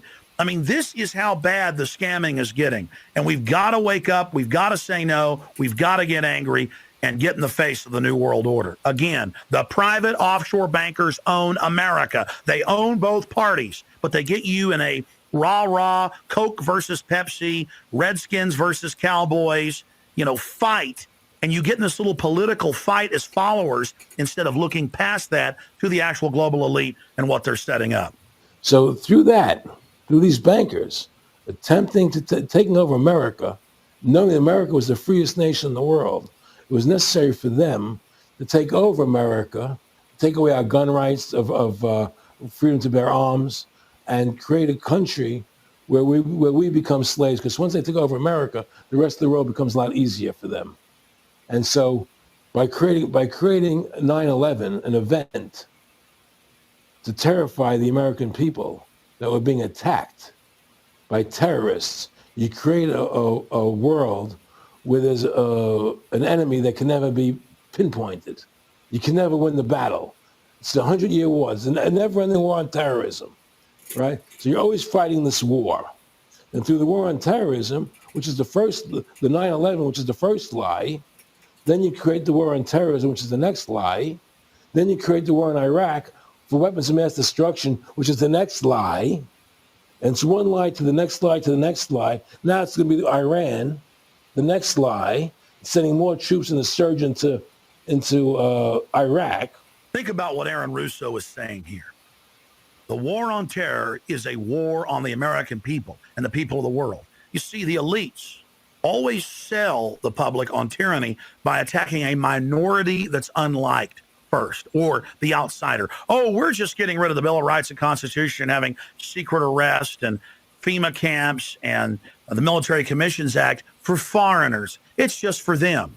And now the federal government has been caught saying that gun owners, conservatives, people buying ammunition, they've been caught saying that returning veterans are the number one threat to Homeland Security. And in a way, that's true. People that know about the Bill of Rights and Constitution and know that our country is being taken over and hijacked by foreign banks, I guess they are the threat to the criminals that have done this. That's all the New World Order is a private corporate takeover of the nation states, of the governments of the world. And then these private corporations bring in a tyrannical form of neo-feudalism that they call corporatism or fascism. Mussolini said that fascism should properly be called corporatism. And that's what it is. And they create the socialism to get control of the wealth and to control society. And then they pipe the profits to themselves. So they socialize the general public to get control of us, but it's private above us. It's basically just slavery. Now, think about what Aaron Russo was saying here, and it's absolutely true. This is a war on the American people. They build Homeland Security, they build the police state in the name of fighting foreign enemies, and then they flip it all around to use it against the American people, and the MIAC reports and the DHS reports and the rest of it. This whole thing was set up for the people, and Aaron Russo nailed it. It's just one thing leading to the other, and it's always with the event. It's always in the point of taking over more countries, more dominance. You know, making sure the American dollar, making sure the G8 stays in control of everything, and what they want to do is to control the American people, control the people of the world, put RFID chips in everybody, so everybody's a slave to these central banks. Did you ever talk to Nick Rockefeller after he told you all this and then 9/11 took place? No. But he did. He told me that you're going to see men running around caves looking for Osama bin Laden. You know, you're going to see men looking for, these guys, and they're going to be, They told you it was all going to be bull. It was a phony. The whole thing is a fake. It's a fraud. Was he laughing or was he just coldly saying this? No, it was more laughing, cynical, laughing. It's more like how stupid everybody is. Look how stupid everybody. We can do whatever we want to do. Well, it is ridiculous. It's like with Al Zakari. They claim they killed him like 14 times. And then they never said, well, we didn't kill him last time, but we killed him this time. They never even now they're like practicing being ridiculous. But what about bin Laden being in the American hospital, getting kidney help? Yeah. Right? In the American hospital, right? They could, if they wanted Osama bin Laden, they could have gotten him. Oh, yeah. He was right in the American, after the coal. Well, every time our troops really would keep catching Taliban leaders, they would be ordered by the generals to let them go. That's come out in the newspapers, but only here or there. And they kept going, and then Pat Tillman was complaining about it, and he got shot. I talked to his brother. Oh, you did? And then he got shot, and there was a big hero charging Al-Qaeda. No Al-Qaeda, somebody shot him in the back. Look, we're dealing with complete evil. We're dealing with complete evil. And until the American people wake up and say, we don't want this evil in our country anymore, and we want to come back to a country of decency and goodness and integrity and honor, we're going down that road. And that's what it's going to take. It's going to people to stand up and say, we don't want to live in this kind of a world anymore. I believe we should pull all our troops out of Iraq. I believe we should leave other countries alone. Let other countries live their lives the way they choose to. Stop trying to spread democracy around the world, which is the worst form of government there is anyway. Restore our republic to what it's supposed to be, and go back to what the founding fathers gave us, and try and restore the republic. Like the point of everything is that we have to mobilize. Each one of us. You and I can't do everything, Alex. You and I may be leaders. We may be out there and people listen to us, what we have to say and follow us. But the truth of the matter happens to be, it takes all Americans to stand together, to stand tall, to mobilize and say, we're not going to take this anymore. I'm mad as hell. I'm not going to take it anymore. We're going to stand up and fight the battle. And you and I can't do this alone. We're just leaders of the thing. But other people have to join in with us and stand side by side, shoulder to shoulder, and say, I'm not going to take it anymore. That's what it's going to take to win this effort, and stop cooperating with the government and with all their rules and regulations, and to wake everybody up, to hand out DVDs of my movie, to hand out DVDs of your movie, to educate everybody to what's going on. Well, if you don't fight the corruption and you don't stand up for what's right in life, you're going to end up being a serf and a slave, and you're leaving your children a world that you want to live in yourself. How can you, in decency, behave that way? You have to stand up for what's right in life. And unless you do that, you're nothing. Well, freedom and liberty is what people really want, and it's time to stop the duplicity of the government from lying to us. You see, many people know the truth of what's happening in this country. They know the truth, like the numbers you gave about 9/11, but they're afraid to stand up. People have to find their courage and stand up and say, I'm not going to take this anymore. I know the truth, and it's like they create a situation where if you tell the truth, you're considered a lunatic. You know, in other words, if someone goes on a TV show and says 9/11's an inside job, oh, you're an idiot, you're crazy. They call you names. You can't be afraid of that. Well, it doesn't The work truth is- anymore. I mean, they have no facts. Just calling you crazy doesn't make you crazy. Well, we know They that. also go get kooks who are kooks to put them on and then say they represent us. That's right. Another Exactly. tactic. Exactly. And Bill O'Reilly's great at that. Sean Hannity is great at that. They just put people on who they can dominate, you know. But Why do you think guys like that, they're not stupid? I mean, I've talked to people that know, they know the truth. Why do you think they decide to join the evil? that has to be in their hearts. I mean, I had the opportunity to do that, and then in my heart, I couldn't do it. So it has. But I mean, how could you or I consciously be involved in something like putting AIDS virus in Black Africans' vaccines? I mean, what the hell? I mean, it's like we're not good guys either. I mean, I don't think I'm like some special perfect person. What the hell's wrong with this elite? I mean, what are they running around doing evil? I mean, they just run around continually doing evil. Well, I think a lot of them think they're doing the right thing. I think a lot of them think they're doing the right thing. Not the top elite, but people within the system, you know. But I think that it's all about, as Nick said to me, it's about control and power. They have all the money they want. They can make all the money they want. They have a machine that can make all the money. It's not about money. It's about control. It's about their vision of how they want to see the world in their eyes. And, you know, you and I believe in individuality, in the person being the dominant thing, the individual being the dominant person. Today we live in a world where institutions are dominant, not people. You know, the American, you know, we the people, by the people, for the people. Now it's we the institutions, by the institutions, for the institutions. People are secondary. It's all about corporations and institutions.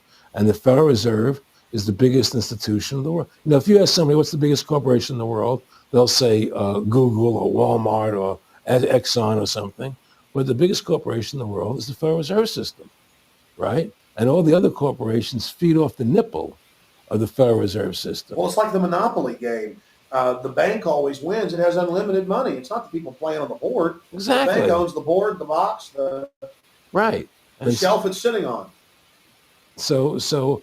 But that's because you gave them the ability to make the money.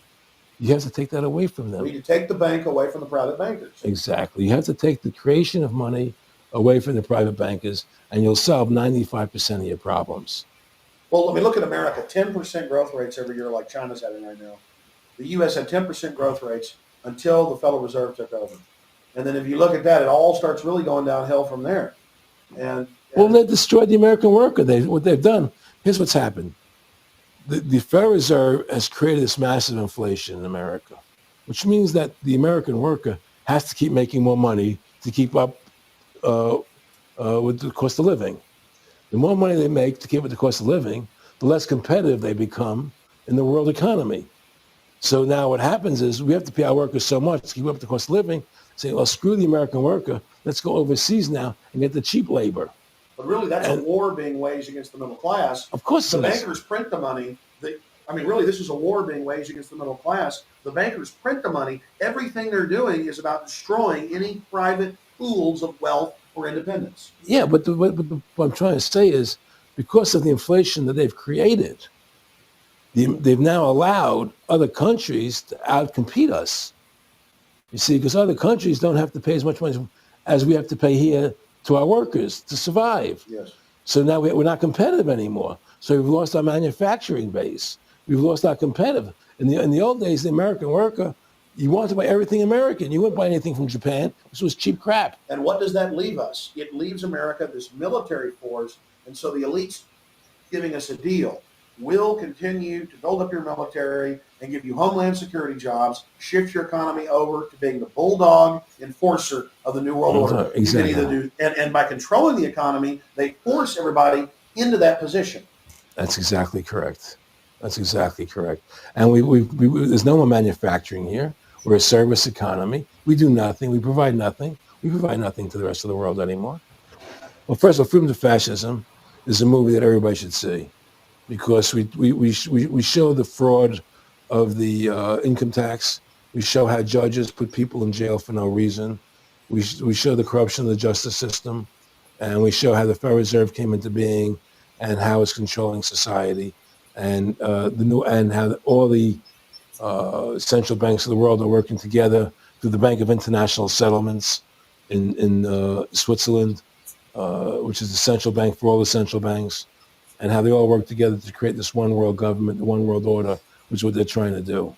So Freedom to Fascism is a movie just to get you a good basic education about how the world is really working. And I really want everybody to see that movie. Critical. In terms of the CFR, in terms of compartmentalization, I mean, there are many good people, I believe, that are part of these organizations don't even understand what the organization's really about. People like when I was in Germany doing cancer treatment, there was a gentleman there who was visiting a friend of his who had cancer, and he was a member of the CFR, and we were talking, and I showed him the movie. He said, "Oh my God, I'm going to resign. I had no idea this was what CFR was about." He had no idea. He was just a nice guy who thought he was in this prestigious Yeah, organization. a lot of it's about getting good people, and so you can watch them. Keep your friends close, your enemies closer. Well, no, it wasn't even that. It was a lot of people join the CFR because they think it's a prestigious organization. It'll help them in business, make good business contacts. They didn't have an understanding that the CFR is really about world domination, about how they and the Trilateral Commission, the Bilderbergers all work together, with the banks to control the people. They don't. A lot of them don't understand that. They don't see the big picture. Oh, it's CFR. It's a prestigious organization. I'll make this one. I'll make that one. I can do good business deals out of it. It's just business to them. The CFR wants to get the people in there that have influence and power, and so they're part of that. So they're not opposing them, It's like the whole country today is becoming the haves and have-nots. You're getting the very, very wealthy. The middle class is being destroyed, and you're getting the poor people. Isn't this just a slick mafia that took over and uses fancy PR? Well, you can call it mafia, you call it whatever you want, but it's definitely a criminal organization. There's no question about it. But it's a criminal organization that has prestige, that appears to have what's the word I'm looking for? Class, style. It's like, respected. It's respected. People don't look at it as being a criminal organization. That's what a great job they've done. People look at Alan Greenspan as being a hero. The maestro. What do you think happened with him in the late '60s? He wrote a big section, a chapter for Ayn Rand in a book, and he talked about how horrible the Federal Reserve was. We needed a gold standard. Now the bankers are robbing us. And then they literally came in and said, "Oh, and you see somebody who made a deal with Beelzebub." Well, exactly. You make a deal with the devil. I mean, it gave him a chance to be one of the most powerful men on the earth, and it gave him a chance to accomplish things he never thought he would accomplish in his life other than that. And it's very seductive. It's a very attractive perfume. I mean, I was attracted when they came to me and spoke to me about it. I thought about it. I was attracted to it, They asked me if I wanted to open up these nightclubs, open up a chain of Baywatch nightclubs, and we'll do this thing, we'll do that, and we can do this. I mean, all these things were proposed to me, business ventures. But you know what it is? It was your nature, though. It's the way you are. You couldn't take the deal. Well, I can't do that to people. I just can't be in a position where I can do that to other people. I have a conscience, and my conscience would not permit me to do that. People say I'm very courageous. I don't think I'm courageous. I think I have a conscience, and my conscience doesn't allow me to do that to people. It makes me feel sick. I just don't believe in it. No, I agree. When I do bad things, I feel bad. When I do good things, I feel good. Yeah, exactly. I feel the same way. And I mean, I don't know what's going to come out. I mean, I don't have that much money, but I've got some money, and it's like, what more do I need? I can go on a trip if I want. I can help pay for my kids to go to school and have my life, comfortable. I mean, how do I go out and screw people so I can have some more junk? Well, money's a funny thing. I was talking to Michael Eisner one day, and I said to Michael, you may have $1 billion, Michael, but they're all dollars. If the dollar goes bad, how much money are you going to have? you know, and that's the thing, everything is denominated in dollars. Everybody thinks in terms of dollars. The dollar has no value, and then someday it's everything returns to the mean. Well, really, the whole universe, financial universe we live in, is a matrix front. Yes, it is, and that's why it's going to come crashing at some point, and they're going to try and hold up as long as they can. I mean, whenever they want to manipulate the markets, they can. If they want to send the price to go down lower, they can. They want to send the stock market up, they can. They do. There's no more free markets. You don't live in a society where free markets rule anymore. You don't live in a capitalistic society. But meanwhile, they say it's capitalistic Right. and free market all day, when really they're waging war financially and politically. Exactly right. Aaron Russo, I want to thank you for this interview. Anything else you want to add? No, I'm happy to do it for you. How about your website? My website, freedomtofascism.com. Go over there, take a look at it, But just, folks, all I can say is, take our country back, restore the Constitution. Don't let these bankers do this to us anymore. Stand up. Don't be afraid of them. And do what you got to do, And I have plans in the works. And when I get over my problems, we'll reveal them, And Well, I'll be supportive of that. thank you, Alex. And listen, you've done a great job alerting people to the truth. And don't. In other words, don't be afraid to be ridiculed by these people. If 9/11 was a phony, and I know it was, then stand up and say it's a phony. Don't be scared to tell the truth. Don't allow their their powers of trying to make you look silly to frighten you. What do you think of what Charlie Sheen did? I love what Charlie Sheen did. I was so respectful of what he did. I just applauded him. People saw right through that attack. They flipped the light switch and they went after him. Yeah, but they don't. You see, the thing is that more people don't come out and do it. To build that wave. Charlie did it. I'm really proud of the guy. David Lynch did. But the media was smart and didn't bite this time. Right. I mean, a few people have, but they're not picking up on it because they control the media. James Brolin did on the View. I heard that as well. But again, they're not picking Barbara up. Walters looked like she's about to have a heart attack. But they don't pick up on it. You see, they don't allow it to go anywhere. It comes, if someone says something, they let it die. But they keep perpetuating, the war on terrorism. They keep perpetuating all these things that are lies. And because we've given the Federal Reserve the money-making power, they control the media, they control the government, and they're all in bed together. So you're fighting all this propaganda all the time. And it's a very difficult fight. Americans, mobilize. Stand together, stand tall. Tell the government you're mad as hell. No longer cooperate with the government. Do not accept the national ID card. Do everything in your power to restore freedom and your individuality back to America. Stop being a country run by the institutions for the institutions. Let's go back to we the people, by the people, for the people, as opposed to we the institution, by the institution, for the institution. Stand up for your individual rights. Stand up for the godliness that's in each and every one of us. Thank you for watching this historic interview with Aaron Russo. Please don't just stand down after watching this film. Research the private Federal Reserve for yourself. Realize it is the main head on the Hydra that we have to go after. Realize that we can fight the political parties all day, but until we go after the heart, the root of the problem, nothing's going to get better. We have this ruling class of private bankers that issue all this fiat currency, and they have committed unbelievable crimes and have the audacity to claim that they're above the law. Ladies and gentlemen, now more than ever, we don't have a choice. It's us or them. Either the New World Order is removed from power, or the world faces more wars, more tyranny, and a nightmarish police state carried out by these eugenicists. So in the memory of Aaron Russo and every other freedom lover out there in history, and for the future of our children and the species, humanity itself, let's call for grand jury investigations of the private Federal Reserve. Let's arrest the bankers. Let's kick these foreign corporate criminals out of our country and get our constitutional republic back. Let's stop being distracted and diverted by the liberal and conservative puppets they stick up in our faces on television. Let's look past the front men to the actual architects of the New World Order and bring them to justice. There's no way these arrogant bastards can get away with this. if we expose them and speak out against them. And more, it's coming out even in the mainstream media that they are a pack of criminals who are above the law and who have hijacked our nation. But they're only above the law in our minds. We have to expose them as the criminals they are and bring them to justice. Look in the mirror. You are the solution. Take action and join the ranks of folks like Aaron Russo, Ron Paul, and so many others.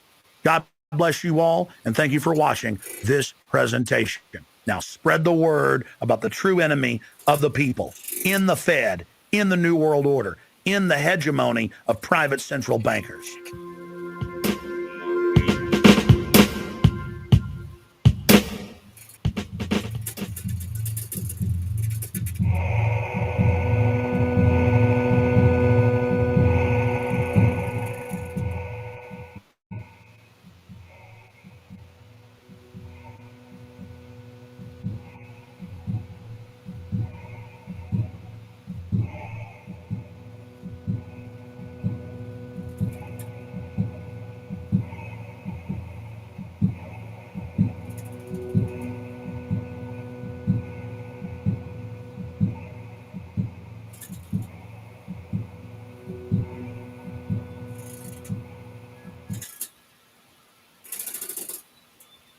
The federal building is gone, all floors to the roof.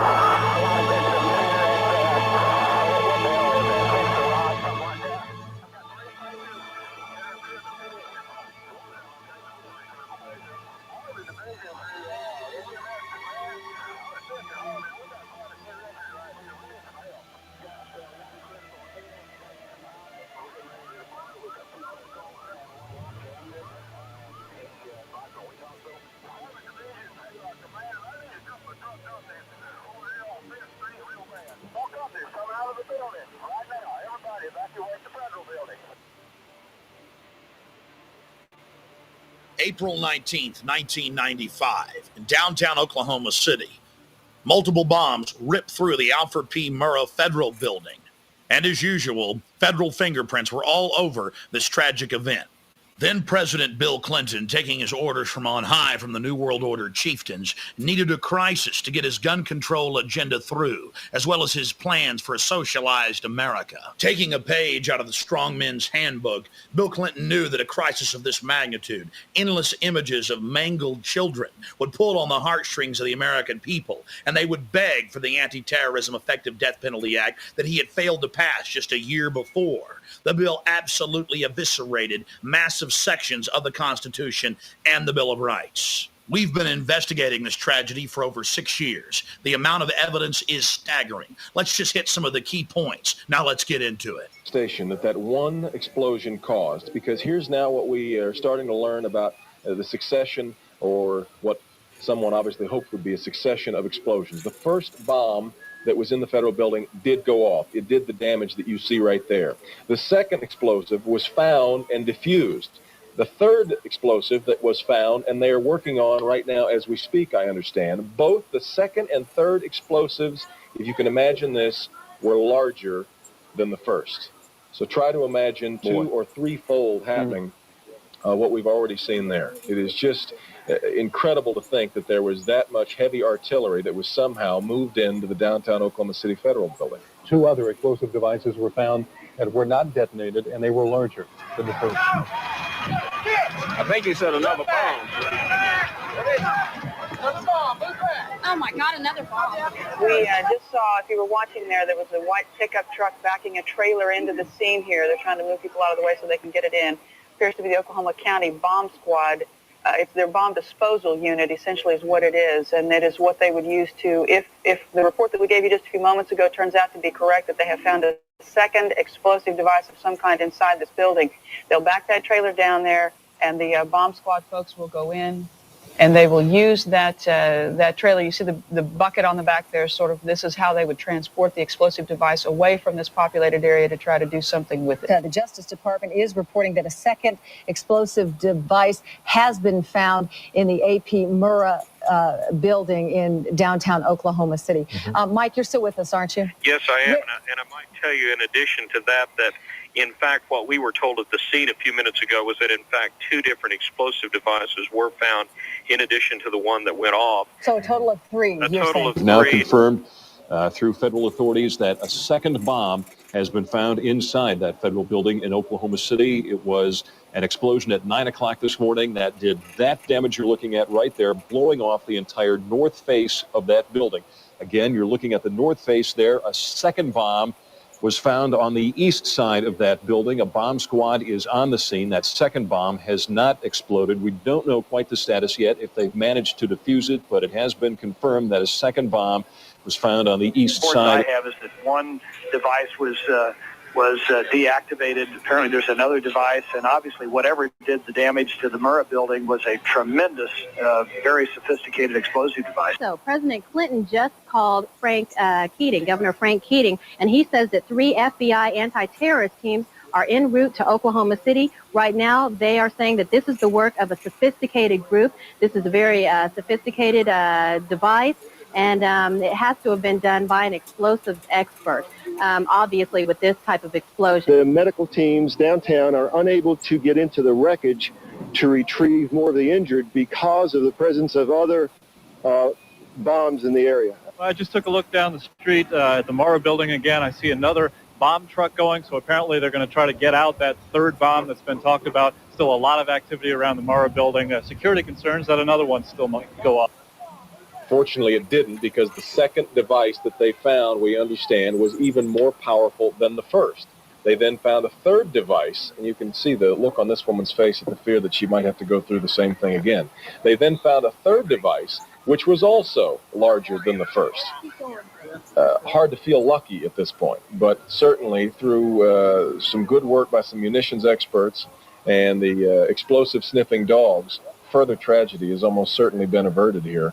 But it was a great stroke of luck that we actually have got diffused bombs. It's through the bomb material that we will be able to track down who committed this atrocity. It would have been an incredible help to have been able to get a hold of those unexploded bombs. Unfortunately, the BATF, according to police and firefighter testimony, were inside removing them and spiriting them away because they had to keep their story straight that there was only one bomb, a truck bomb. Out of hundreds of people we interviewed, we couldn't find a single person who said they'd heard only one explosion. But, Did you live here, Charles, at the time of the bomb? I live here. I work right here in this building. I was at work. At work. Did you feel it? Yeah, I thought this building was blowing up. How many blasts did you feel? 2. And how far apart were they? Oh, probably about boom, and then it's boom. It's a historical fact, part of the public record, that there were multiple devices inside the Oklahoma City building, and that there were at least 2 explosions. The emergency radio transmission transcripts show clearly that the police and firefighters were on the record witnessing the BATF removing unexploded devices. But you see, we have the actual scientific fact. We have the University of Oklahoma's own seismograph reports, as well as the U.S. Geological Survey reports, 2 different scientific institutions showing multiple explosions. But you see, McVeigh would have had to have had accomplices, and that didn't fit in to the federal story, especially if the reality showed that it had to be somebody who had access to a federal building for long extended periods of time. General Benton K. Parton is the former head of Air Force weapons development and had over 30 plus years running the Air Force weapons development program. He has multiple engineering degrees. General Parton was amazed by press reports claiming the building had been blown in and that a truck bomb could cause that damage, when even basic understanding of explosive signatures shows that the building was blown not from the outside in, but from the inside out. Within days of the blast, General Benton K. Parton was on the scene. But of course he was barred access. But from video as well as photographs of the columns, it was obvious to any trained eye that the columns had been blown off by shape charges. In a detailed report, the former head of Air Force weapons development laid out the physics, the mathematics. It was a physical impossibility for a truck bomb, even made of military-grade explosives, couldn't even begin to approach the damage that was brought against the Oklahoma City Federal Building. Now the seismographs come in. You see, the seismographs first registered one distinct explosion and then a group of explosions so close to each other that they couldn't be separated. You see, the feds had to have a diversionary blast. They had to be able to tell the world that it was that lone nut McVeigh out front. You see, they needed McVeigh's truck bomb outside so they could cover the fact that there was actually explosives inside the structure. And if you look at the actual crater that was there, it was so small it could hardly be measured. But later in media reports, it got bigger and bigger and bigger. Another key piece of evidence that General Parton raises is that a single bomb explosion cannot account for the failure of column B, which was further from the truck bomb than columns B4 and B5, which did not fail. He concludes that the asymmetrical nature of the damage to the Murrah building is one indication of demolition charges were being used in the bombing. In modern history, literally thousands of structures of every type and design have been destroyed commercially to make way for new structures. But that didn't matter to the BATF, the federal government, and the media. They turned structural engineering on its head, telling the world that a single truck bomb actually did this damage, and with this signature that clearly showed that the building had been blown out, not in. Not only was the scientific and engineering world in shock disbelief, the general public wasn't buying the story because they'd seen what had happened. Now let's go to an actual news report the day of the tragedy. Some of the floors have just crashed together. I mean, there are some points where you just literally can't get in at all. And then from Chopper 4, at some particular points, we could see all the way through the building. That's the force of the explosion. It just blew out all the walls and everything inside. Blew out all the walls, blew out all the walls, blew out all the walls. Outraged by the federal cover-up, leaders from across Oklahoma, led by State Representative Charles Key, banded together to put together the final report, 550 pages detailing this criminal federal operation. Now let's look at the cowardice of the BATF. You see, they got a warning, but they didn't pass it on to the children in the daycare center. What he told him is that he thought that they had received a tip that morning of the bomb. Yet another witness, a rescue worker, says after she talked with an agent at the bombing scene, she also suspected the ATF was warned and agents stayed away from their office that morning. I asked him if his office was in the building, and he said yes, and I asked if there were any ATF agents that were still in the building, and he said no, we weren't here. Witness number one approached an ATF agent nearby. He claims he asked the agent what had happened, and witness number one says this is what the agent told him. He started getting a little bit nervous. He tried reaching somebody on a two-way radio. Couldn't get anybody, and I told him I wanted an answer right then.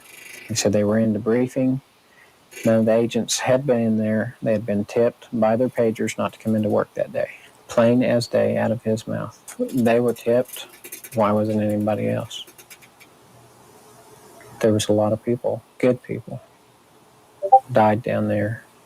And if they knew, they should have let everybody else know. Oklahoma City paramedic Tiffany Bible, who heroically responded just minutes after the blast on April 19, 1995, swore in an affidavit that when she arrived, the BATF was in full mop gear, bomb gear that takes at least 30 minutes to put on. When she asked them, oh my goodness, were you guys hurt inside the blast? They said, no, we got tipped off by our pagers not to come in today. Agents forewarned about a bomb in Oklahoma City.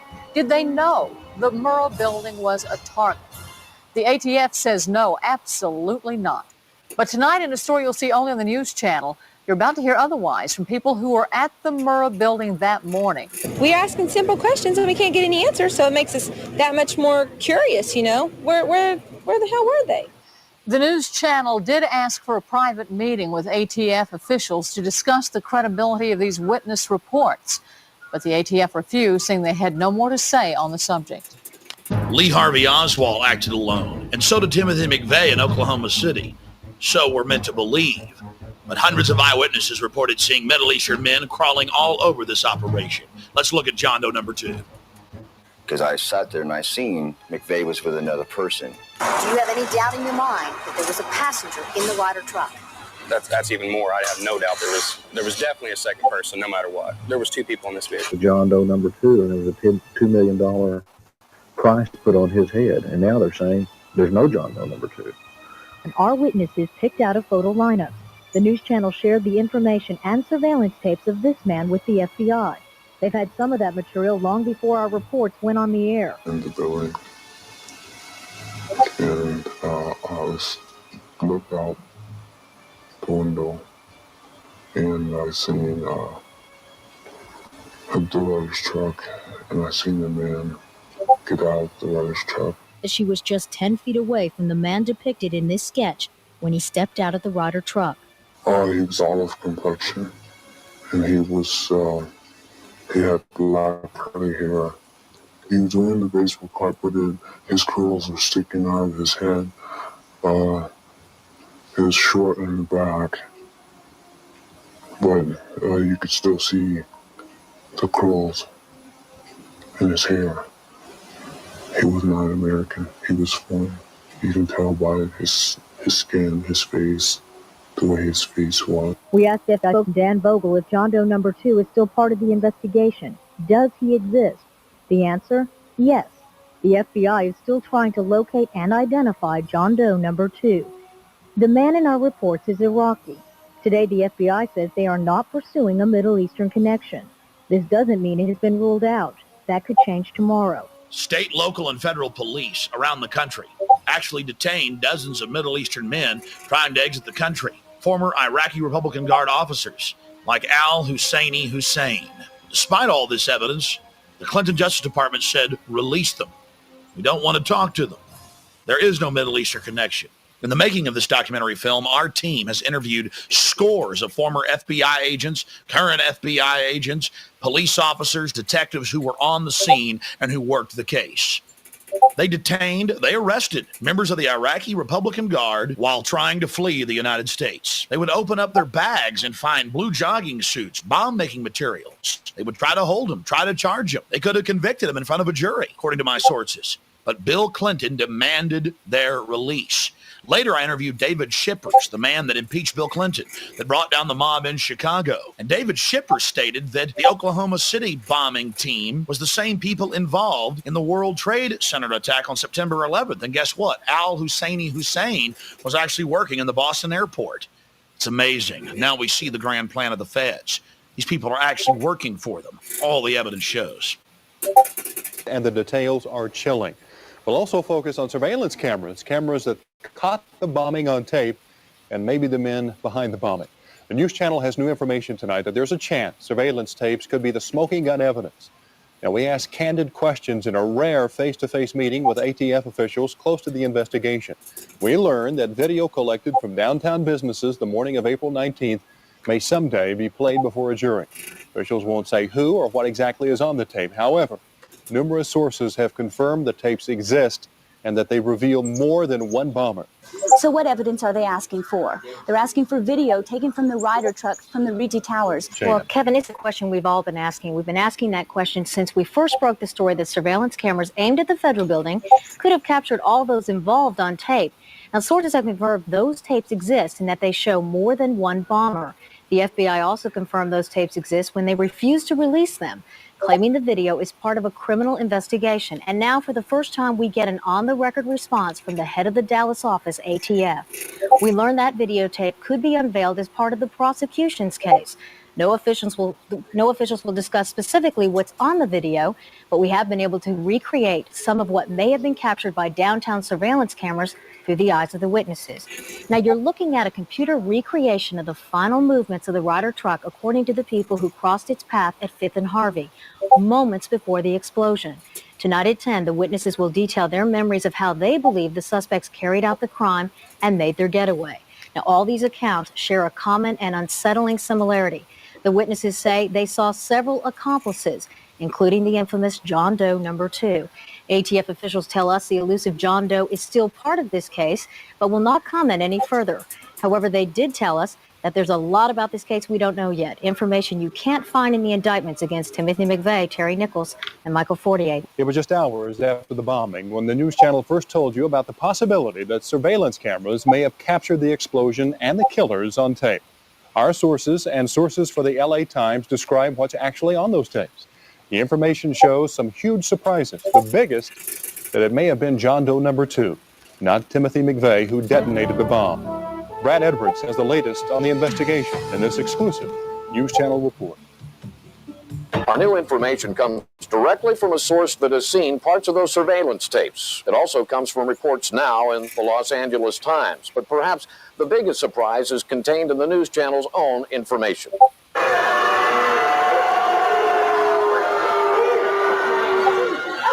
Timothy McVeigh was not the last person to leave the Ryder truck.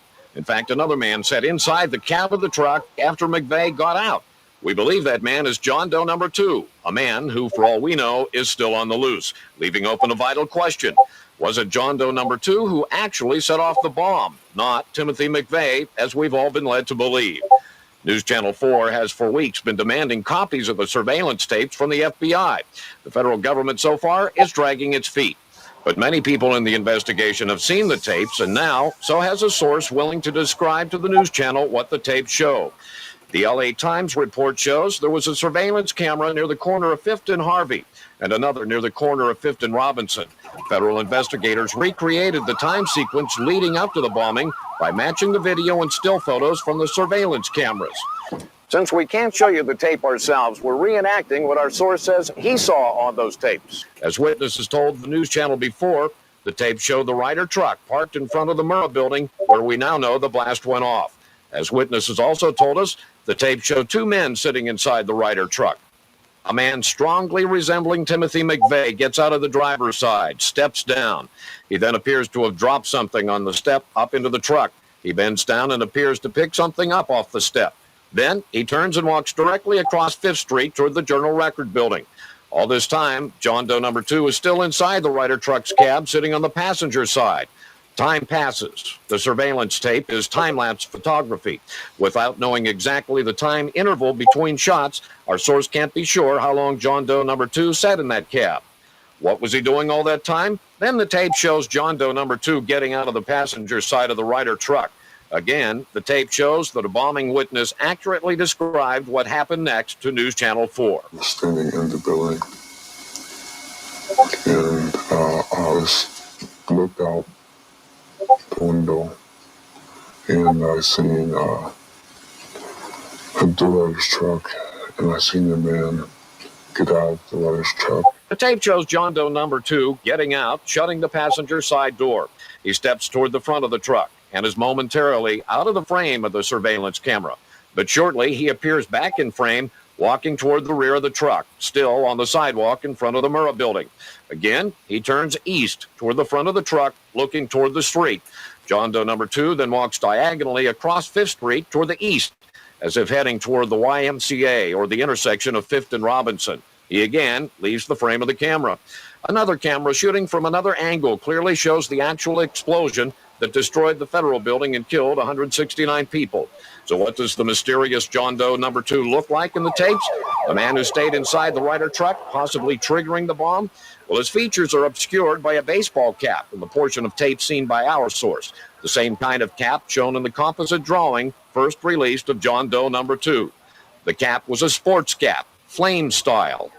The man himself was taller than the man resembling McVeigh and much thicker in build. He appears to have a dark or olive complexion. Our source saw only a few minutes of tape. He didn't see all of the almost 20 minutes of surveillance tapes that reportedly were distributed to FBI agents around the country to help in their investigation. But they do show enough to raise some crucial questions. Who actually set off the bomb? What was John Doe number 2 doing in the cab of the truck after the McVeigh lookalike got out? And how did John Doe number 2 get away from the Murrah building? My understanding is there was a video of McVeigh getting out of the Ryder truck, jumping into this other pickup with John Doe number 2. Well, where's that video? Are we ever going to get to see it? Do you realize what you've just seen, America? The government had multiple surveillance camera tapes. In fact, when it finally came out in court, when the federal government declared in 2001 that they wouldn't release the videotapes because of national security implications, that there were actually 12 surveillance camera tapes that had these different Islamic individuals, these Arabic men with McVeigh and others, as well as the BATF hiding out right down the street, preparing to pounce on the operation and declare themselves the heroes, the saviors, the victims. Think about it. Now in 2001 and right into 2002, the federal government claims national security and refuses to release 12-plus surveillance camera tapes. What are they hiding? And the feds never tried to use it in court. I mean, if they had McVeigh pulling up alone and bombing the building and it was just a truck bomb, why not use the actual surveillance camera tapes to do it? But they didn't do that. You have to ask yourselves why. What's on that tape? Well, after you've seen all this evidence, it's clear. federal involvement, ratcheting up the police state right here in America. Danny Coulson, the FBI's top counterterrorism agent, checked into an Oklahoma City hotel nearly 9 hours before a truck bomb nearly leveled the Alfred P. Murrow Federal Building.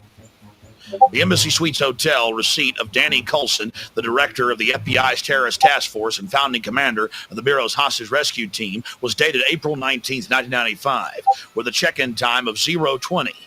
That's military time for 12:20 a.m. Almost 9 hours before the blast, Chief Agent Coulson lied to the American people. He told a Time magazine reporter in 1999 the harrowing tale of how he sped at over 100 miles an hour from his home in Dallas, trying to get there after the bombing to save people and conduct an investigation. Oh, and by the way, the FBI won't release any of the credit card statements and records for any of their agents. What are they trying to hide? The system wasn't working. Going through the system didn't work. I did everything that they advised me to do, and it didn't do any good. Hoppy Heidelberg was an upstanding member of the community with no criminal record. He'd been a grand juror for years. But when he started asking questions about the Middle Eastern connection and FBI prior knowledge and BATF involvement, the FBI actually came to his house brandishing firearms and told him to shut his mouth if he knew what was good for him. When he refused to be part of the cover-up and demanded that he be able to call witnesses as his right as a grand juror, the judge kicked him off the case. Just one more piece of this massive cover-up. The news channel has learned of another strange development. Apparently, before the bombing, Governor Frank Keating's brother, Mark, had been working on a novel about a terrorist bombing in Oklahoma City. Stranger still, one of the characters in the novel was named Thomas McVeigh. Governor Frank Keating's brother, Martin Keating, wrote The Final Jihad. In the book, Tom McVeigh masterminds the bombing of the Oklahoma City building. He dedicated the book to the Knights of the Secret Circle, a known Illuminati group. And he wrote the book 2 years before the bombing. The tragic events of Oklahoma City, if the truth was known to the public, makes it even more tragic, even more horrific. You see, it's now a monument to the police state, a monument to the sacrifice the government made of American lives, American blood, of American tears, as an excuse to get the feds to be able to circle the wagons against the American people, to have a pretext, an excuse to expand their police state. They covered the whole operation up. It's clear that they had prior knowledge that multiple bombs were detonated on the inside of the building, that the feds have grabbed the 12 surveillance camera tapes and are refusing to release them, even in 2002. Threatening grand jurors, destroying the building and burying it under guard. The federal government blamed this tragic event on Christians, conservatives, gun owners. But if you look at the evidence, it's clear who's behind it, the federal government. And they use this, just like Hitler used the Reichstag, to get martial law cranking in America. $62 million is coming to Oklahoma soon to help anti-terrorism and disaster relief efforts. Government crime certainly does pay, especially when it's government-sponsored terrorism against its own institutions. That's right, the BATF locally got tens of millions of dollars extra funding, but so did every other federal agency that tries to control the American people. $24 billion increase in anti-terrorism funds. And after September 11th, they've now tripled that. And, of course, the BATF ensured that the building was completely demolished, so there couldn't be any evidence of their heinous acts. And that's right, ladies and gentlemen, they actually buried the building under guard at a private landfill with Wackenhut guards protecting it. From A to Z, federal fingerprints all over it and doing everything they can to suppress the truth. For Bill Clinton, the servant of the New World Order, whose approval rating exploded after the attack, and his attack dog, the butcher of Waco, Reno. She was very happy to blame it on Christians and conservatives and gun owners. It was her excuse to expand federal control over local police and to merge the military with the police in new giant anti-terrorism training camps, where the military and the police prepare for mass gun confiscation and extermination of the American people. Anyway, I'm sitting in my living room on January 19th, April 19th, 1995. I had just purchased a trampoline. I said to myself, I haven't exercised in years, although when I was a kid, I played football, track, and wrestling and all that. And I'm going to start exercise. I'm going to get an exercise program. And I was the first day on my trampoline watching television at 7 o'clock in the morning. This is Pacific time. And on comes Oklahoma City bombing. That's the last time I've been on my trampoline. And I had to give it up. But I still have the trampoline, I might mention.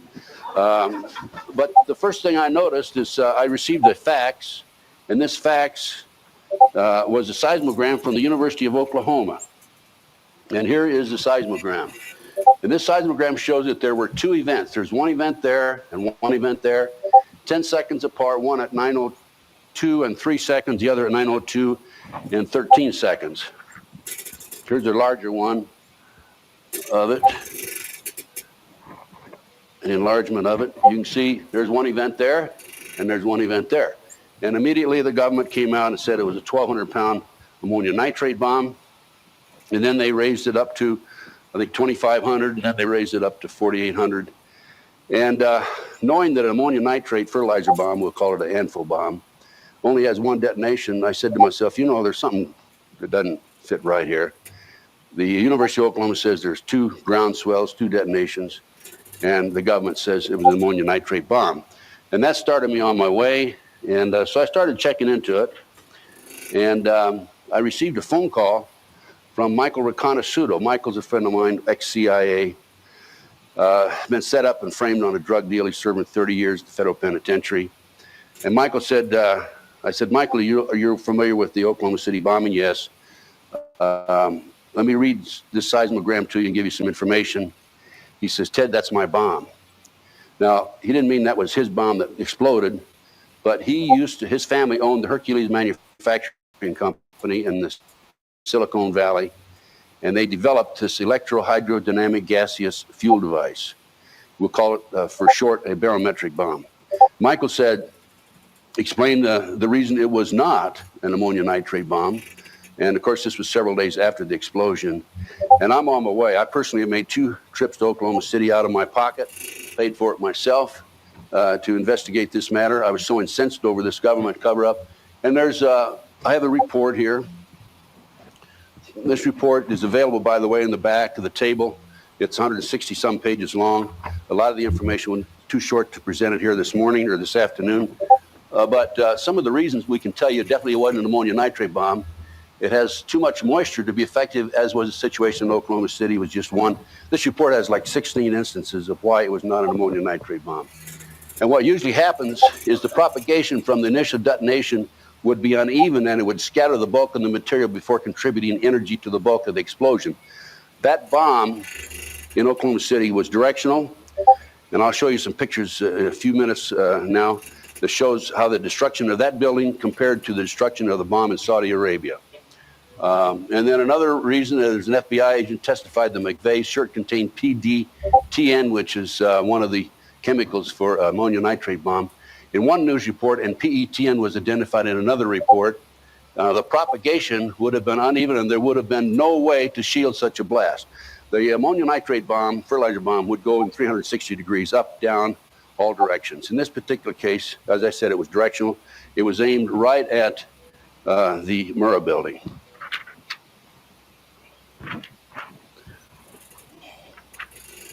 There are, as I said, a number of reasons why it was not an ammonium nitrate bomb. I'm going to skip through them real fast. The signature of the Oklahoma City bomb was not that of a fertilizer bomb, but it does match the signature of the A neutron bomb. And the University of Oklahoma Geology Survey reports that there were 2 bomb blasts in Oklahoma City 10 seconds apart. The media has ignored this as well as other evidence. An ammonium nitrate truck bomb of the size reported does not produce a crater, it blows upwards. A growing number of bomb experts are coming forward and saying that it appears 2 or more sophisticated bombs were detonated inside the building. As a matter of fact, there is a video being circulated. I have a copy of it. We'll show it in the workshop tonight, where they showed for 5 hours after the blast, the news releases on television.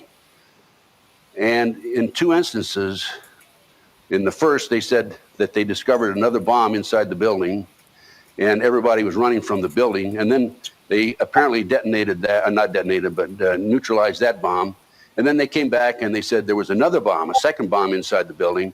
And in that particular instance, the press release was made that it was an Army bomb, and the Oklahoma City bombing squad could not neutralize that bomb, and they had to call the Army in.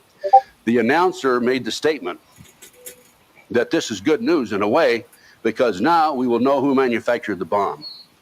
Because there is a way, if you have the bomb, of determining who manufactured it. And also, even after it's been detonated, there is a way to determine who has manufactured that bomb. Other reasons why it was not an ammonium nitrate bomb. Bomb experts all over the country have argued that the bomb, truck bomb, was not parked at the right spot to do the resulting damage. Private citizens monitoring the Oklahoma City band overheard the Oklahoma bomb squad discuss the finding of undetonated bombs with military markings on the canister inside the building. This was subsequently reported on national television as viewing audiences watched people run away from the building. The bomb could not have been built by a former Prussian Gulf Army war veteran, Timothy McVeigh, and his rural Michigan farming friends, brother James and Terry Nichols, at least not without the aid of persons as yet unknown. Those persons would need to possess knowledge of research classified at the very highest level of top secret by the U.S. government, in addition to access to the various array of chemical and electronic components. Now, what Michael said was he felt this bomb was the signature of his bomb, and that's why that last statement was made. In other words, there is a cover-up in Oklahoma City. They blamed it on McVeigh. They've insisted that it was a ammonium nitrate bomb, because if there's anything other than an ammonium nitrate bomb, McVeigh and or other people would have to have sophisticated knowledge of what type of bomb it was. In this particular instance, McVeigh did not have the qualifications, the knowledge, or the sophistication to have put a bomb of the type, the electrohydrodynamic gaseous fuel device together. Gunderson has been contacted indirectly by a federal criminal investigator who was involved in the investigation. He stated that the Oklahoma City bombing was with a dual charge. Had it been an ammonium nitrate bomb, the workers would not have been allowed in the area without wearing breathing devices due to the presence of nitric acid vapors. He advised that John Doe 2 was vaporized by design, was to have been vaporized by design. That McVeigh is also a throwaway. He stated that the debris was collapsed toward the crater. There was something inside the building, probably another bomb. It was a shear and drop charge. The investigators have looked for signs of unoxidized ammonium nitrate pellets left over after the explosion, but none were found. And then this investigator at the scene says that my deductions were 100% correct. A nuclear physicist from one of the nation's top 3 government laboratories anonymously confirmed that the A-neutron device, as designed by Microcon and Sudo, is far more likely to have caused the damage in Oklahoma City than a crude fertilizer bomb. And this just gives you a little quick diagram. By the way, Galen Windsor has another theory on it, and Galen's going to also participate, and he's sitting down here in the front row in the workshop tonight. This is the size of the neutron bomb, or the electronic barometric bomb. I'm going to go over this pretty fast because, now, how does it work? This particular bomb releases, messing up the microphone. This particular bomb releases a white chemical. I'm not a technician, so I'm going to give you in layman's terms. This particular bomb releases a white chemical cloud. Milliseconds later, a dark chemical cloud. And visiting Oklahoma City, I talked to a witness on the 7th and 8th floor, 2 different people. And this white chemical cloud, followed by the dark chemical cloud, is milliseconds. It would be like this, boom, boom, with the second blast louder than the first and more powerful than the first. In talking to these people, these 2 men, they survived, of course, and I asked them to reenact what they heard that day.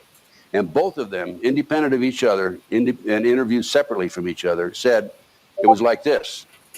It was boom, boom, with the second explosion being louder than the first. That would have been the first blast. I feel, I don't know, I can't say for sure, that the 10-second blast later was probably a bomb on the inside. And I feel that there were probably 2 other bombs on the inside that did not explode, did not detonate. I suspect that the individuals who were responsible for the bombing had planned to lower level the total building with those other bombs on the inside. I talked to a assemblyman who was looking out the 5th floor of the state capitol building at the time of the bombing. He said he looked out when he heard the explosion, and he saw a white chemical cloud about 150 feet reach up into the air, followed by spiraling dark cloud. So it was white, and then it was dark.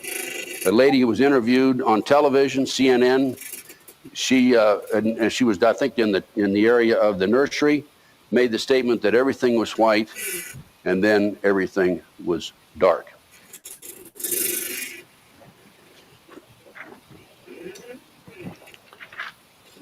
This goes into this is in the report.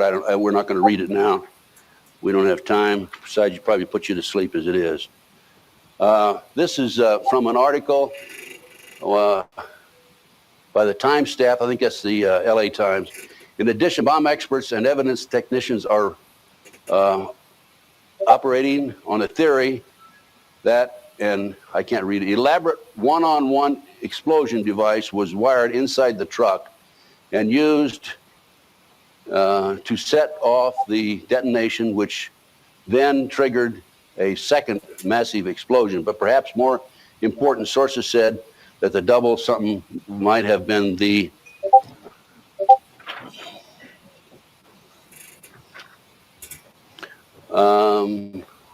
bomber, probably two unidentified white men who rented the truck earlier that month, enough to get out of the vehicle and rush safely away before the blast tore through the landmark building.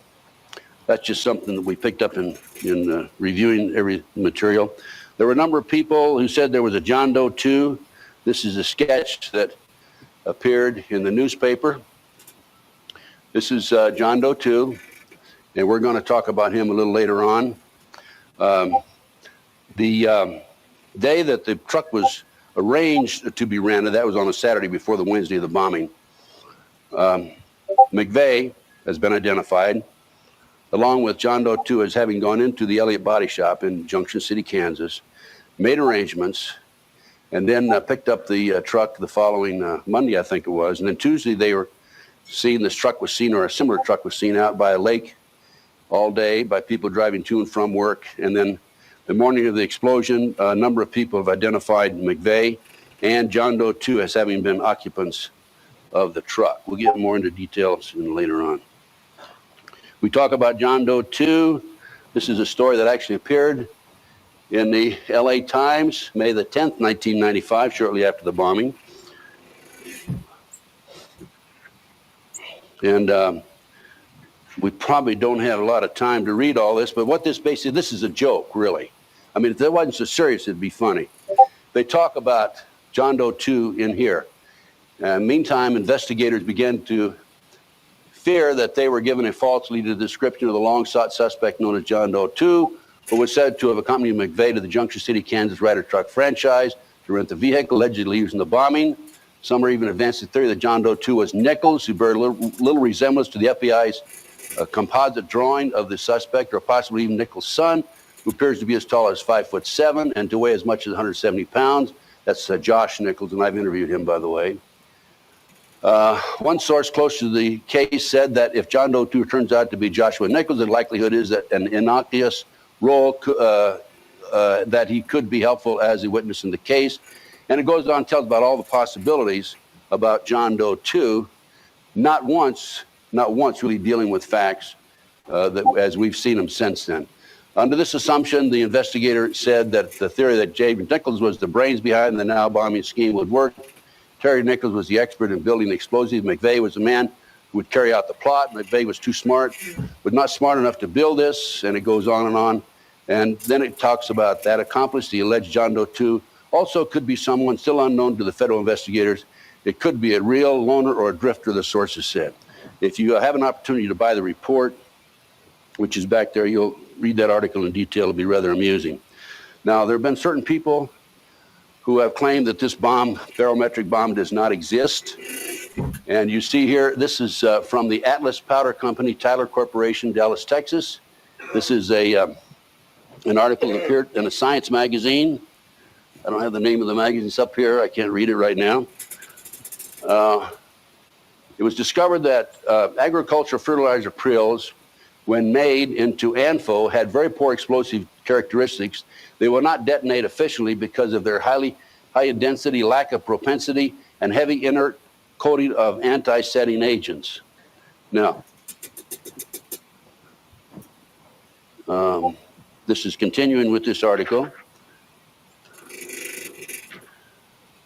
This article goes on and talks about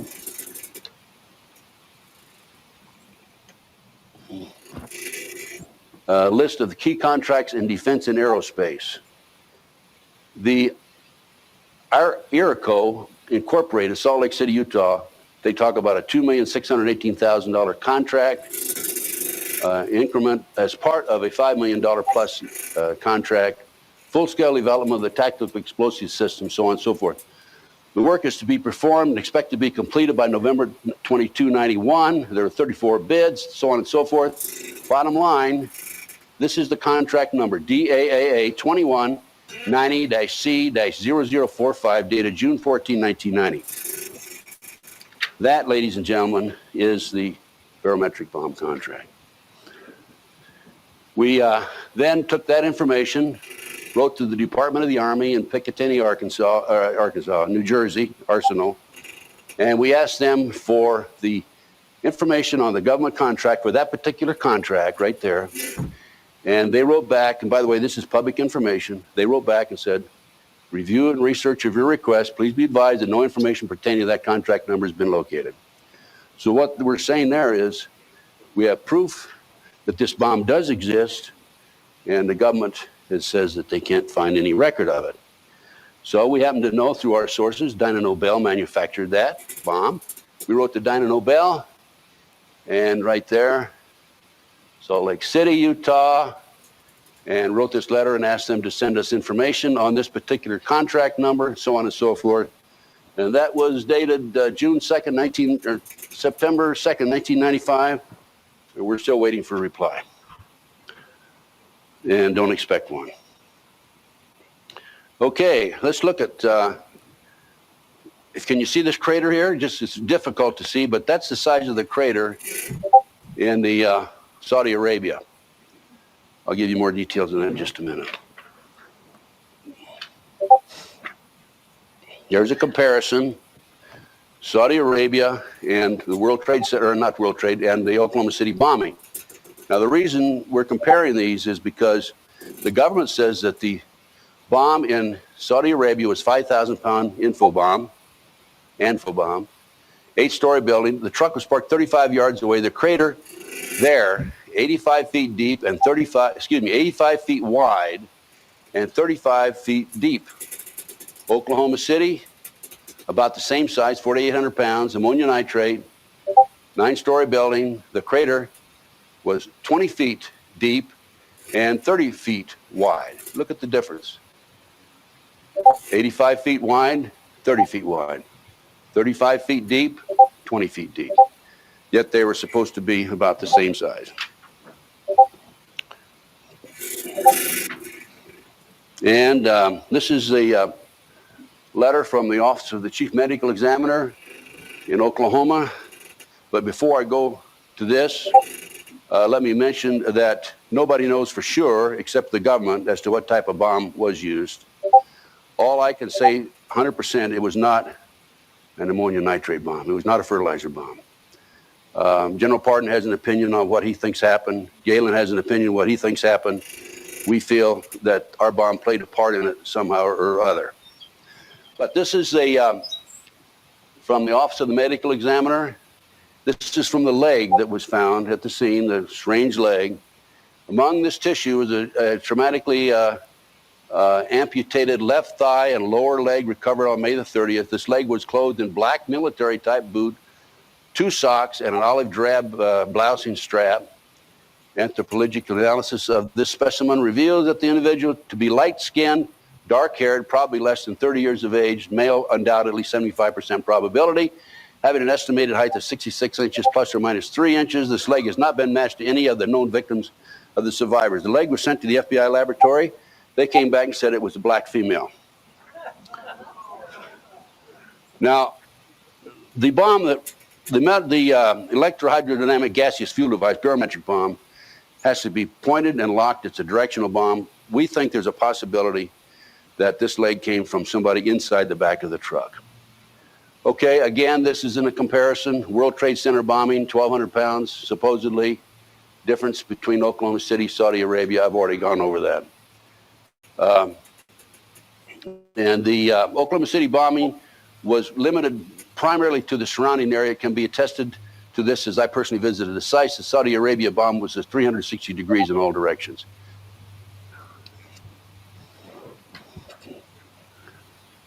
Now look at the difference in the bomb here. This is Oklahoma City there. And here, this is Saudi Arabia. A clean shear cut right across. There was definitely a difference. And we go on, we say in the London Sunday Telegraph by Ambrose Pritchard, who was recently taken out of the Washington, as a Washington correspondent, sent back to London because he was causing too many problems for Bill Clinton, in my opinion. And he goes on and explains how the Wilburns, Glenn and his wife, who lost 2 grandchildren, conducted their own investigation. And as a result of the work that they performed, John Doe 2 has been identified. And he's been identified by several individuals. And this is the details here. We don't have time to go into it. And as a fellow named Michael Brescia is a very actively involved in the Aryan Army out of Elham City. And here's John Doe 2. Here's Brescia right there. He does have some similarity. The details, again, are in these articles. Now, we also had McVeigh's lawyers claim, this was in U.S. or Spotlight, McVeigh's lawyers claim a bombing cover-up. And, of course, Hoppy Heidelberg, the grand juror, came forward. I've interviewed Hoppy. I interviewed him for 8 hours. And under attorney-client privilege, I can't give you all the details, but Hoppy said that there was a cover-up, that the government refused to allow the grand jury to ask questions about John Doe 2.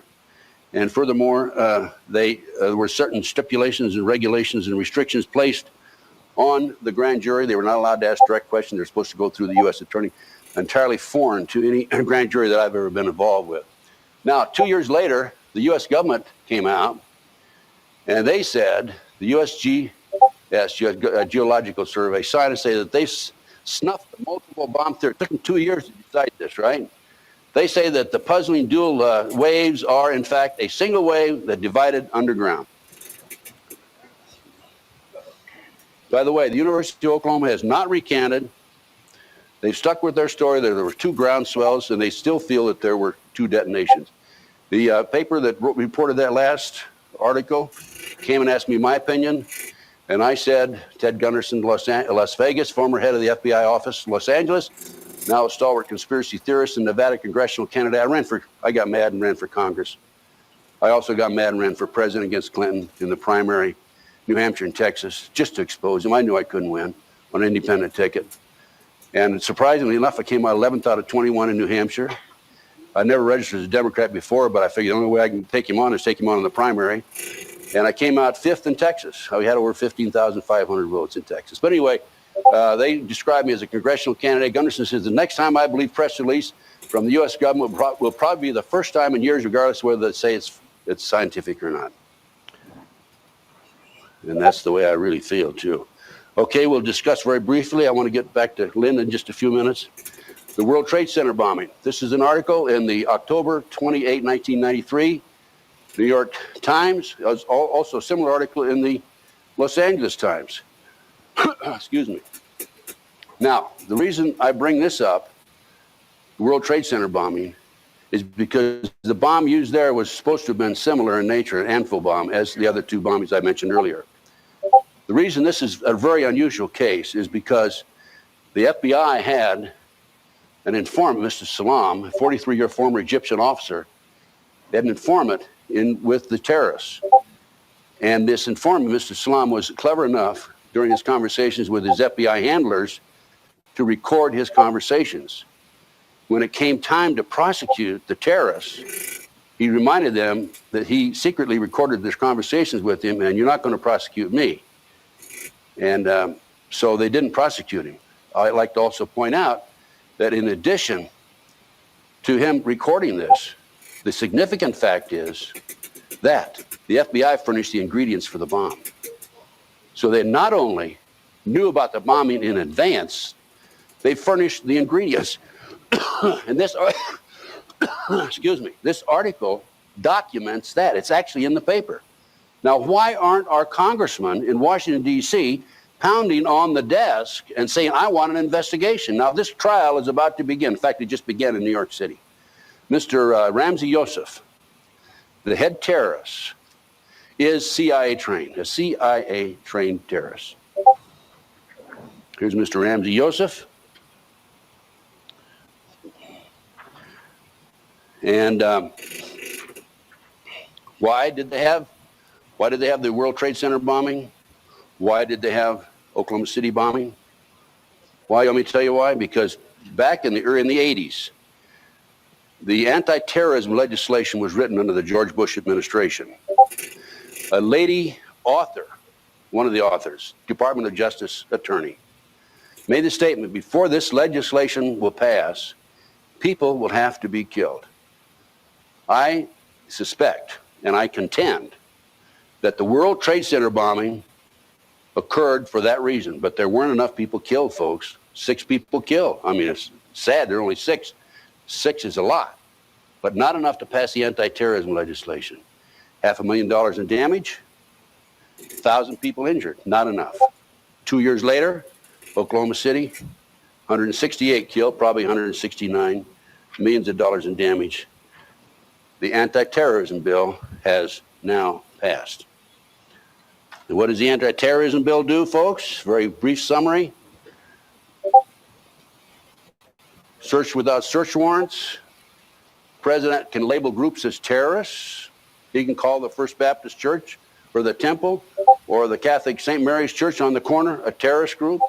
Illegal taps are legal as long as the police feel that they were acting in good faith. I mean, that's carte blanche, right? And by the way, I suspect there's thousands of illegal taps right today. My phones in where I live right now are being tapped. I had them checked here this last week. Firearms sold, used in a crime later. If you sell a firearms to an individual and it's later used in a crime, maybe he sells it to somebody else, but you don't even know about it. The first person that sold it can be punished for up to 5 years in jail. Seizure of assets, they're already doing that. They arrest you and then they seize your assets and you have no money to defend yourself. So they give you a court-appointed attorney who's part of the system and you don't have a prayer. There's certain instances where they can present secret evidence and you do not face your accuser. The United States of America. Okay, how much time do we have? I got 20 minutes. Okay, I'll just, a little brief, and then I'm going to let Linda come up and finish up. Linda's my colleague, my friend, my buddy, and also Chuck, her husband. Okay, we do have some heroes coming out of Oklahoma City. Terry Yeager, he was a sergeant with the Oklahoma City Police Department. He started checking around, doing his own investigation, and about a year, on May the 8th, 1996, after the bombing, year after the bombing, his body was found in a field. He'd been shot through the head. The bullet entered the funky side of his head above and between the ear and the eye. It exited at the left cheek bone between the left nostril, the lower part of the ear, just above the earlobe. If he shot himself, he would have held the gun with his right hand at an awkward angle. He had knife wounds as follows. Both his right and left jugular veins on his neck were cut. 2 slash marks inside right elbow. 3 slash marks inside right wrist. 4 slash marks inside left elbow. 2 slash marks inside left wrist. Death was ruled self-inflicted gunshot. By the way, his body was found a mile and a half from his car in the field. A real hero, folks. There's a death certificate. That shows the injuries. Jugular vein, cut left and right side. First of all, you bleed to death before you have a chance to shoot yourself. There's the entrance of the bullet and exit down here. And these some witnesses who've been developed. We developed independent of the government. A number of us have 16 witnesses. Those are all listed in the report, folks. I have a limited number of reports back there. I only think I have about 10 or 11. So if you're interested. And then last but not least, Carol Howe, an informant for the BATF. Carol went out to Oklahoma City, became involved with an Aryan race group. She reported to the BATF 2 years prior to the bombing that they were going to bomb one of 3 buildings, either 2 in Tulsa, Oklahoma, or the federal building in Oklahoma City, the Murrah building. They made, this group, this Aryan group, made 3 trips to Oklahoma City to case the building, one in December, January, and February, before the year before the bombing, the months before the bombing. And she personally made one of the trips. She even gave the ATF agents the date of the bombing. And, you know, they said she was a dingbat. This was 2 years she worked as an informant for them. Now, she went public with this information after the bombing. And after the bombing, she was interviewed by the FBI. She said that John Doe 2 is Michael Brescia, that Andreas Strassmeyer himself worked with McVeigh and Brescia. Strassmeyer came to the United States in 1989 on a promise of working with the U.S. Department of Justice as an informant. This is in the London Sunday Telegraph, by the way. He admitted that to Ambrose Pritchard.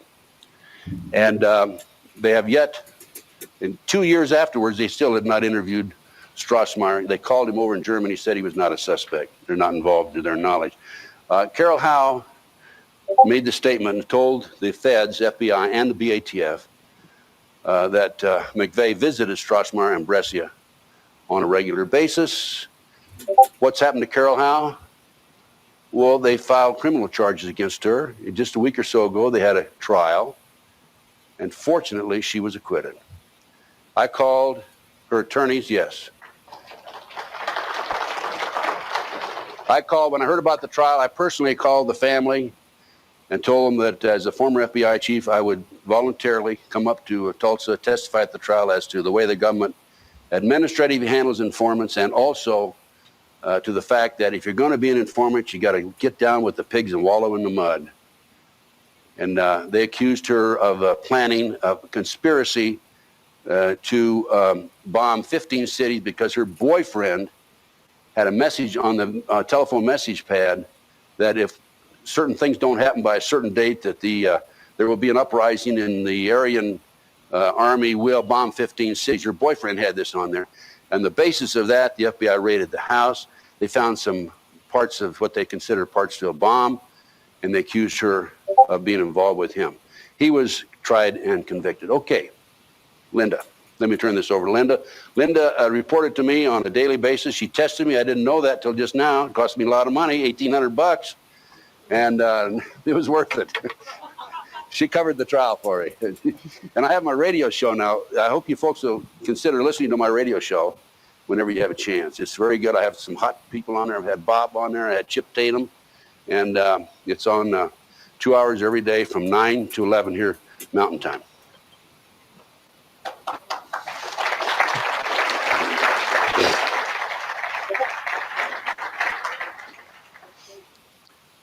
It's on American Freedom Network, and it's a feed down to one of the Denver stations. We're also heard in Jacksonville, Florida, not Jacksonville, Pensacola, Florida, Monroe, Louisiana, Adrian, Michigan, and people can get it off the, it's AM, well, AM and FM. You can pick it up off the satellite.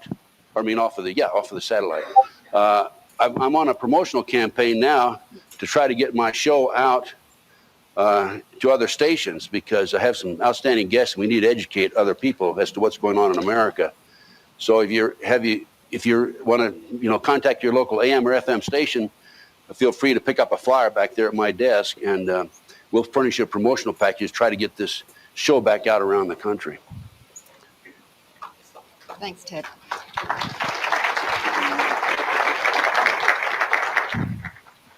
Now, before the informants here in the audience call Ted a crazy conspiracy theorist, I want to remind you that we have the videos of the newscasts right after the bombing on April 19th, 1995. And I have a few sentences transcribed here, and I'm just going to read them to you in case some of you can't make it to the workshop where we'll show you the video. I'm quoting Channel 4 first. It's now confirmed through federal authorities that a second bomb has been found inside that federal building in Oklahoma City. It was an explosion at 9 o'clock this morning that did that damage there, blowing off the entire front of the north face of that building. A second bomb was found on the east side of that building, and that second bomb hasn't exploded. It has been confirmed that a second bomb has been found. And about another hour later, Channel 9, through their anchors, went on TV and said they're going to try to get that third bomb out. And then again, Channel 4 interviewed the chief medical director of St. Anthony Hospital, who was explaining and apologizing why he couldn't go into the building and get survivors. He said, it's because we have to wait for those 2 other explosive devices to be removed.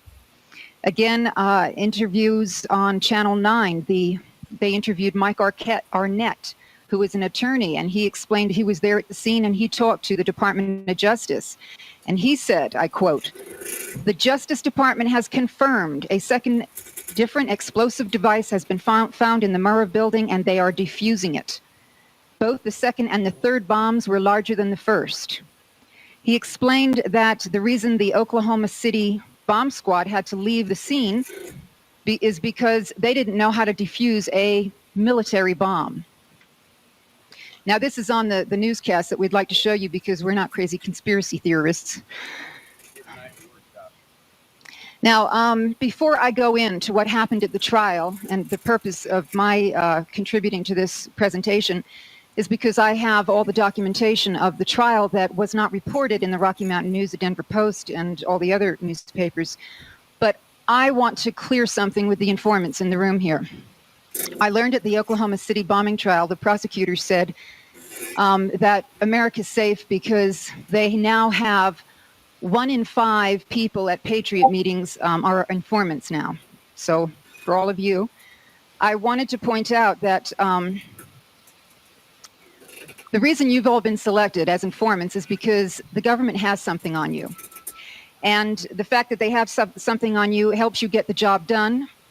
And the same qualifications, meaning you've done something illegal, is the very same thing that precludes you from having protection from the government when you need it. Of course, Mr. Gagan and Carol Howe both had immunity agreements with the government. And I'll show you Kerry Gagan's immunity agreement that protects him and saves him from the FBI ever turning on him. This is a letter to Kerry James Gagan, and the terms of the contract explain that he will be protected in case the bad guys ever come after him for snitching. You see paragraph 4 and 5, though, totally reverses everything they said in paragraphs 1 to 3.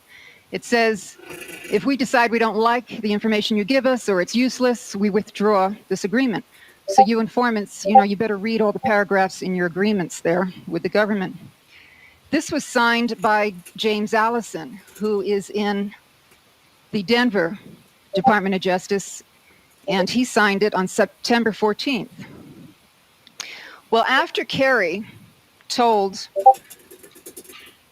the FBI that he was informed that there was going to be a bombing in the West. It would be either Oklahoma City or it would be Wyoming or it was going to be Denver. They just patted him on the head and said, nice job. But they didn't seem very interested in the bombing. They were just more interested in how he could keep track of running drugs from Mexico up to the Denver airport. So it seemed as though the people in charge of that really only wanted to know who would infiltrate their drug group, move in on their territory. Well, here we have mainstream media, for those of you who need to have mainstream media as your source. Rocky Mountain News says Denver man told of bomb plot, McVeigh attorney says.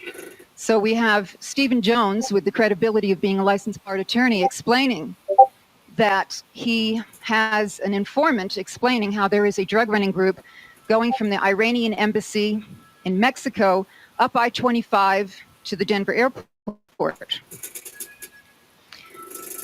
Well, it was this information that was finally acted upon because Kerry Gagan wouldn't keep his mouth shut.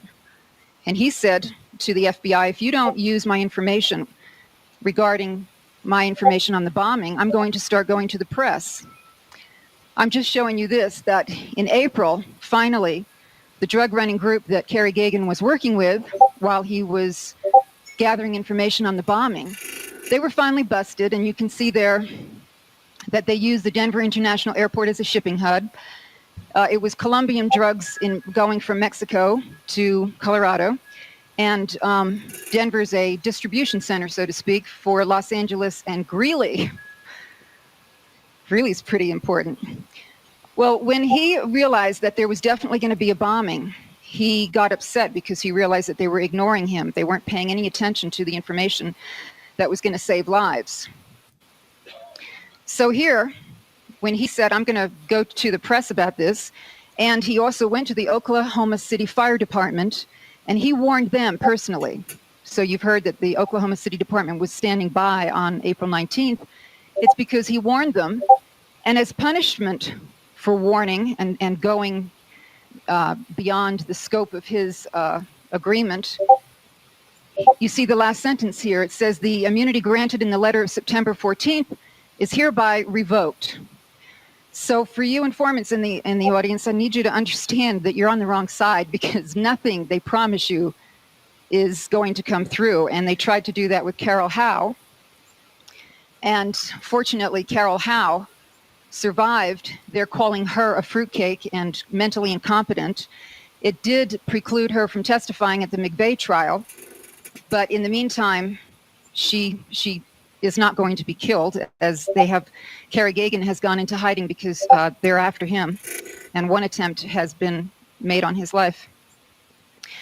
But in Kerry Gagan's case, he filed a lawsuit against the United States government and Mr. Allison and the Department of Justice, and he said that he wanted to sue them for breaking the agreement and putting his life in danger, even though he'd done a good job in everything that they'd required of him.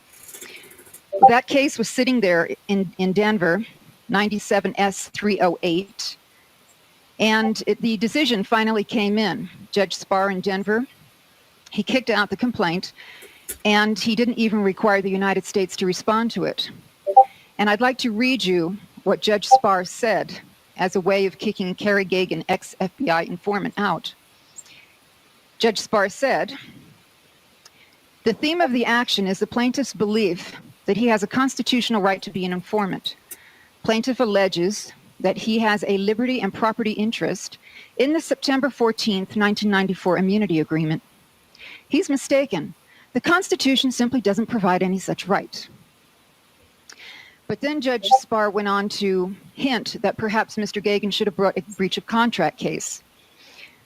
So just sending Mr. Gagan back up with the excitement that perhaps there's a remedy for being completely screwed by the FBI, Judge Spar pulled the rug out from under that, because he goes on in his order and he says, however, you can't bring a breach of contract case because illegal contracts are void.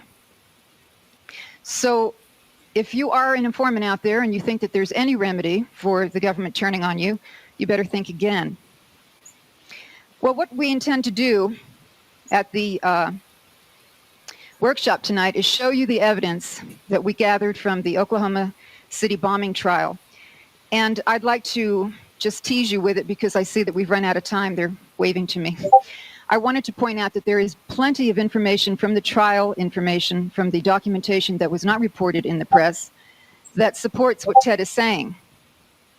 He talked about prills, and he talked about how ANFO bombs have to have certain materials. None of this evidence was proven at trial. And when the FBI did try to fabricate some evidence that would support an ANFO bomb, they failed miserably, and it's funny, and you'd enjoy seeing exactly how they hung themselves with the very evidence that they thought was going to prove their ANFO bomb. So I hope that you can come to our workshop, and we'll show you the videos of mainstream media supporting Ted's argument, and we'll show you how to find the evidence from the trial that supports Ted's argument. That is, that there was more than one bomb, and it definitely wasn't an ANFO bomb. I'd like to close and mention that my friend Bill gave me information about my radio broadcast. It's heard here in Denver on KHNC 1360 out of Johnstown from 9 to 11. If you folks are in the Denver area. I'd like to also mention that Carol Howe was supposed to have some sort of a protection, you know, not be identified. Well, the FBI furnished her identity to Stephen Jones, the attorney for McVeigh. And of course, with that, her life was then in danger. So they actually endangered her life by making that information available. That should always be held in the strictest confidence. I'd like to, yes.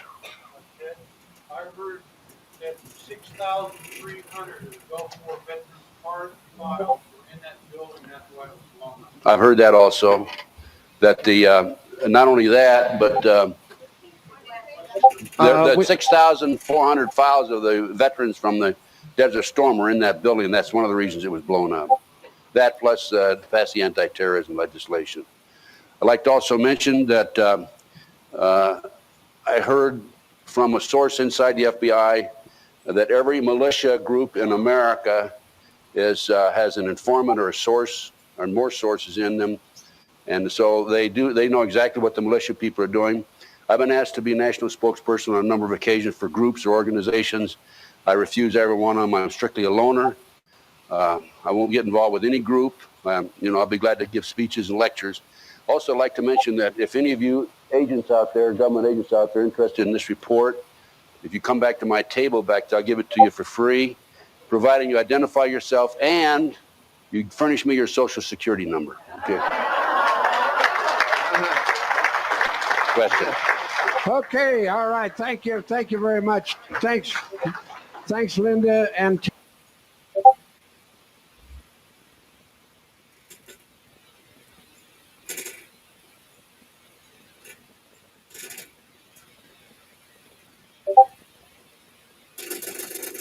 July the 20th, 1997.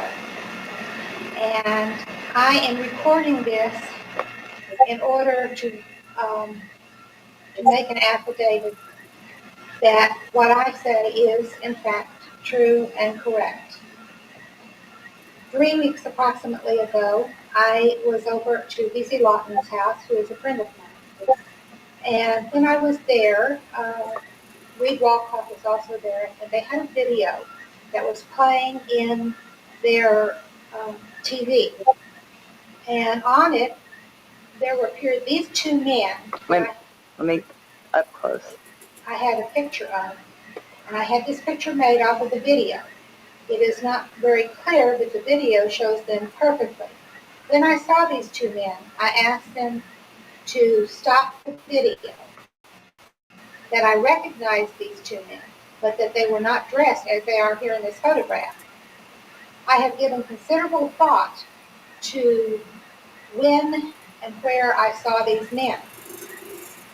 I first saw this taller gentleman here with the beard. I saw him on Tuesday afternoon, somewhere between the hours of 3:30 and 4:30. As I recall, it would have been that period of time. Date. And this was on the April the 17th, or 18th, I'm sorry, April the 18th. And that was on a Tuesday. And he was walking down the hall, coming from the west end on the first floor, going toward, passing the GSA offices. He was dressed in a blue shirt and pants, and I assumed he was there replacing one of our regular men for the building temporarily. When I, and I didn't think any more about it, except that he didn't look like a maintenance man, and I didn't, I had just totally forgotten about it. And then the following morning, which would have been April the 19th, I saw both of these men as I came to work in approximately 8 o'clock. These two men were coming out of the stairwell on the first floor to the west of the elevator. They walked directly by me, probably within 5 feet. Both of these men were dressed in blue pants and shirts, And I thought at the time that they looked so different than our normal men and that GSA has in the building maintenance. And I thought perhaps that the other men either were on vacation, and I thought it was odd that both would be gone at the same time. But I just felt they didn't look like our normal GSA people that are employed in our building. I was asked by the FBI several times if I had seen anybody in the building, strangers, that were maintenance men, were dressed like maintenance people. And I had said no, because I had not thought, when they had talked to me about maintenance, I had thought about, what I was thinking about was some repair person coming in who was with the company. I had not even considered GSA people. And they are, in fact, the building maintenance people.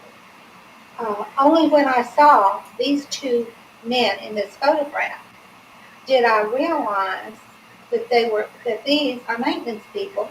And yes, they were different than the men who are normally servicing in our office and in our building. This photograph came from a video called Cover Up in Oklahoma by Jerry Longspot.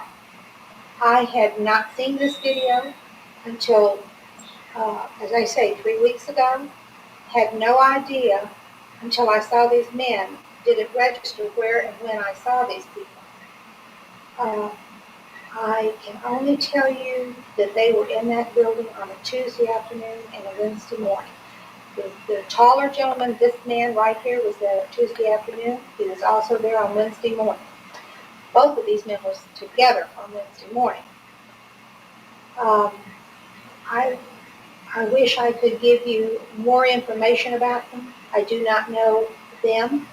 I only know I was by them and that they were there and they were dressed like our GSA employees of the building for maintenance. These are not the same three men that I saw in the garage who had what I thought was telephone wiring and a block. It appeared like this, probably 2 by 3 inches or 3 by 4 in that area of a small remote, but it was a putty color, a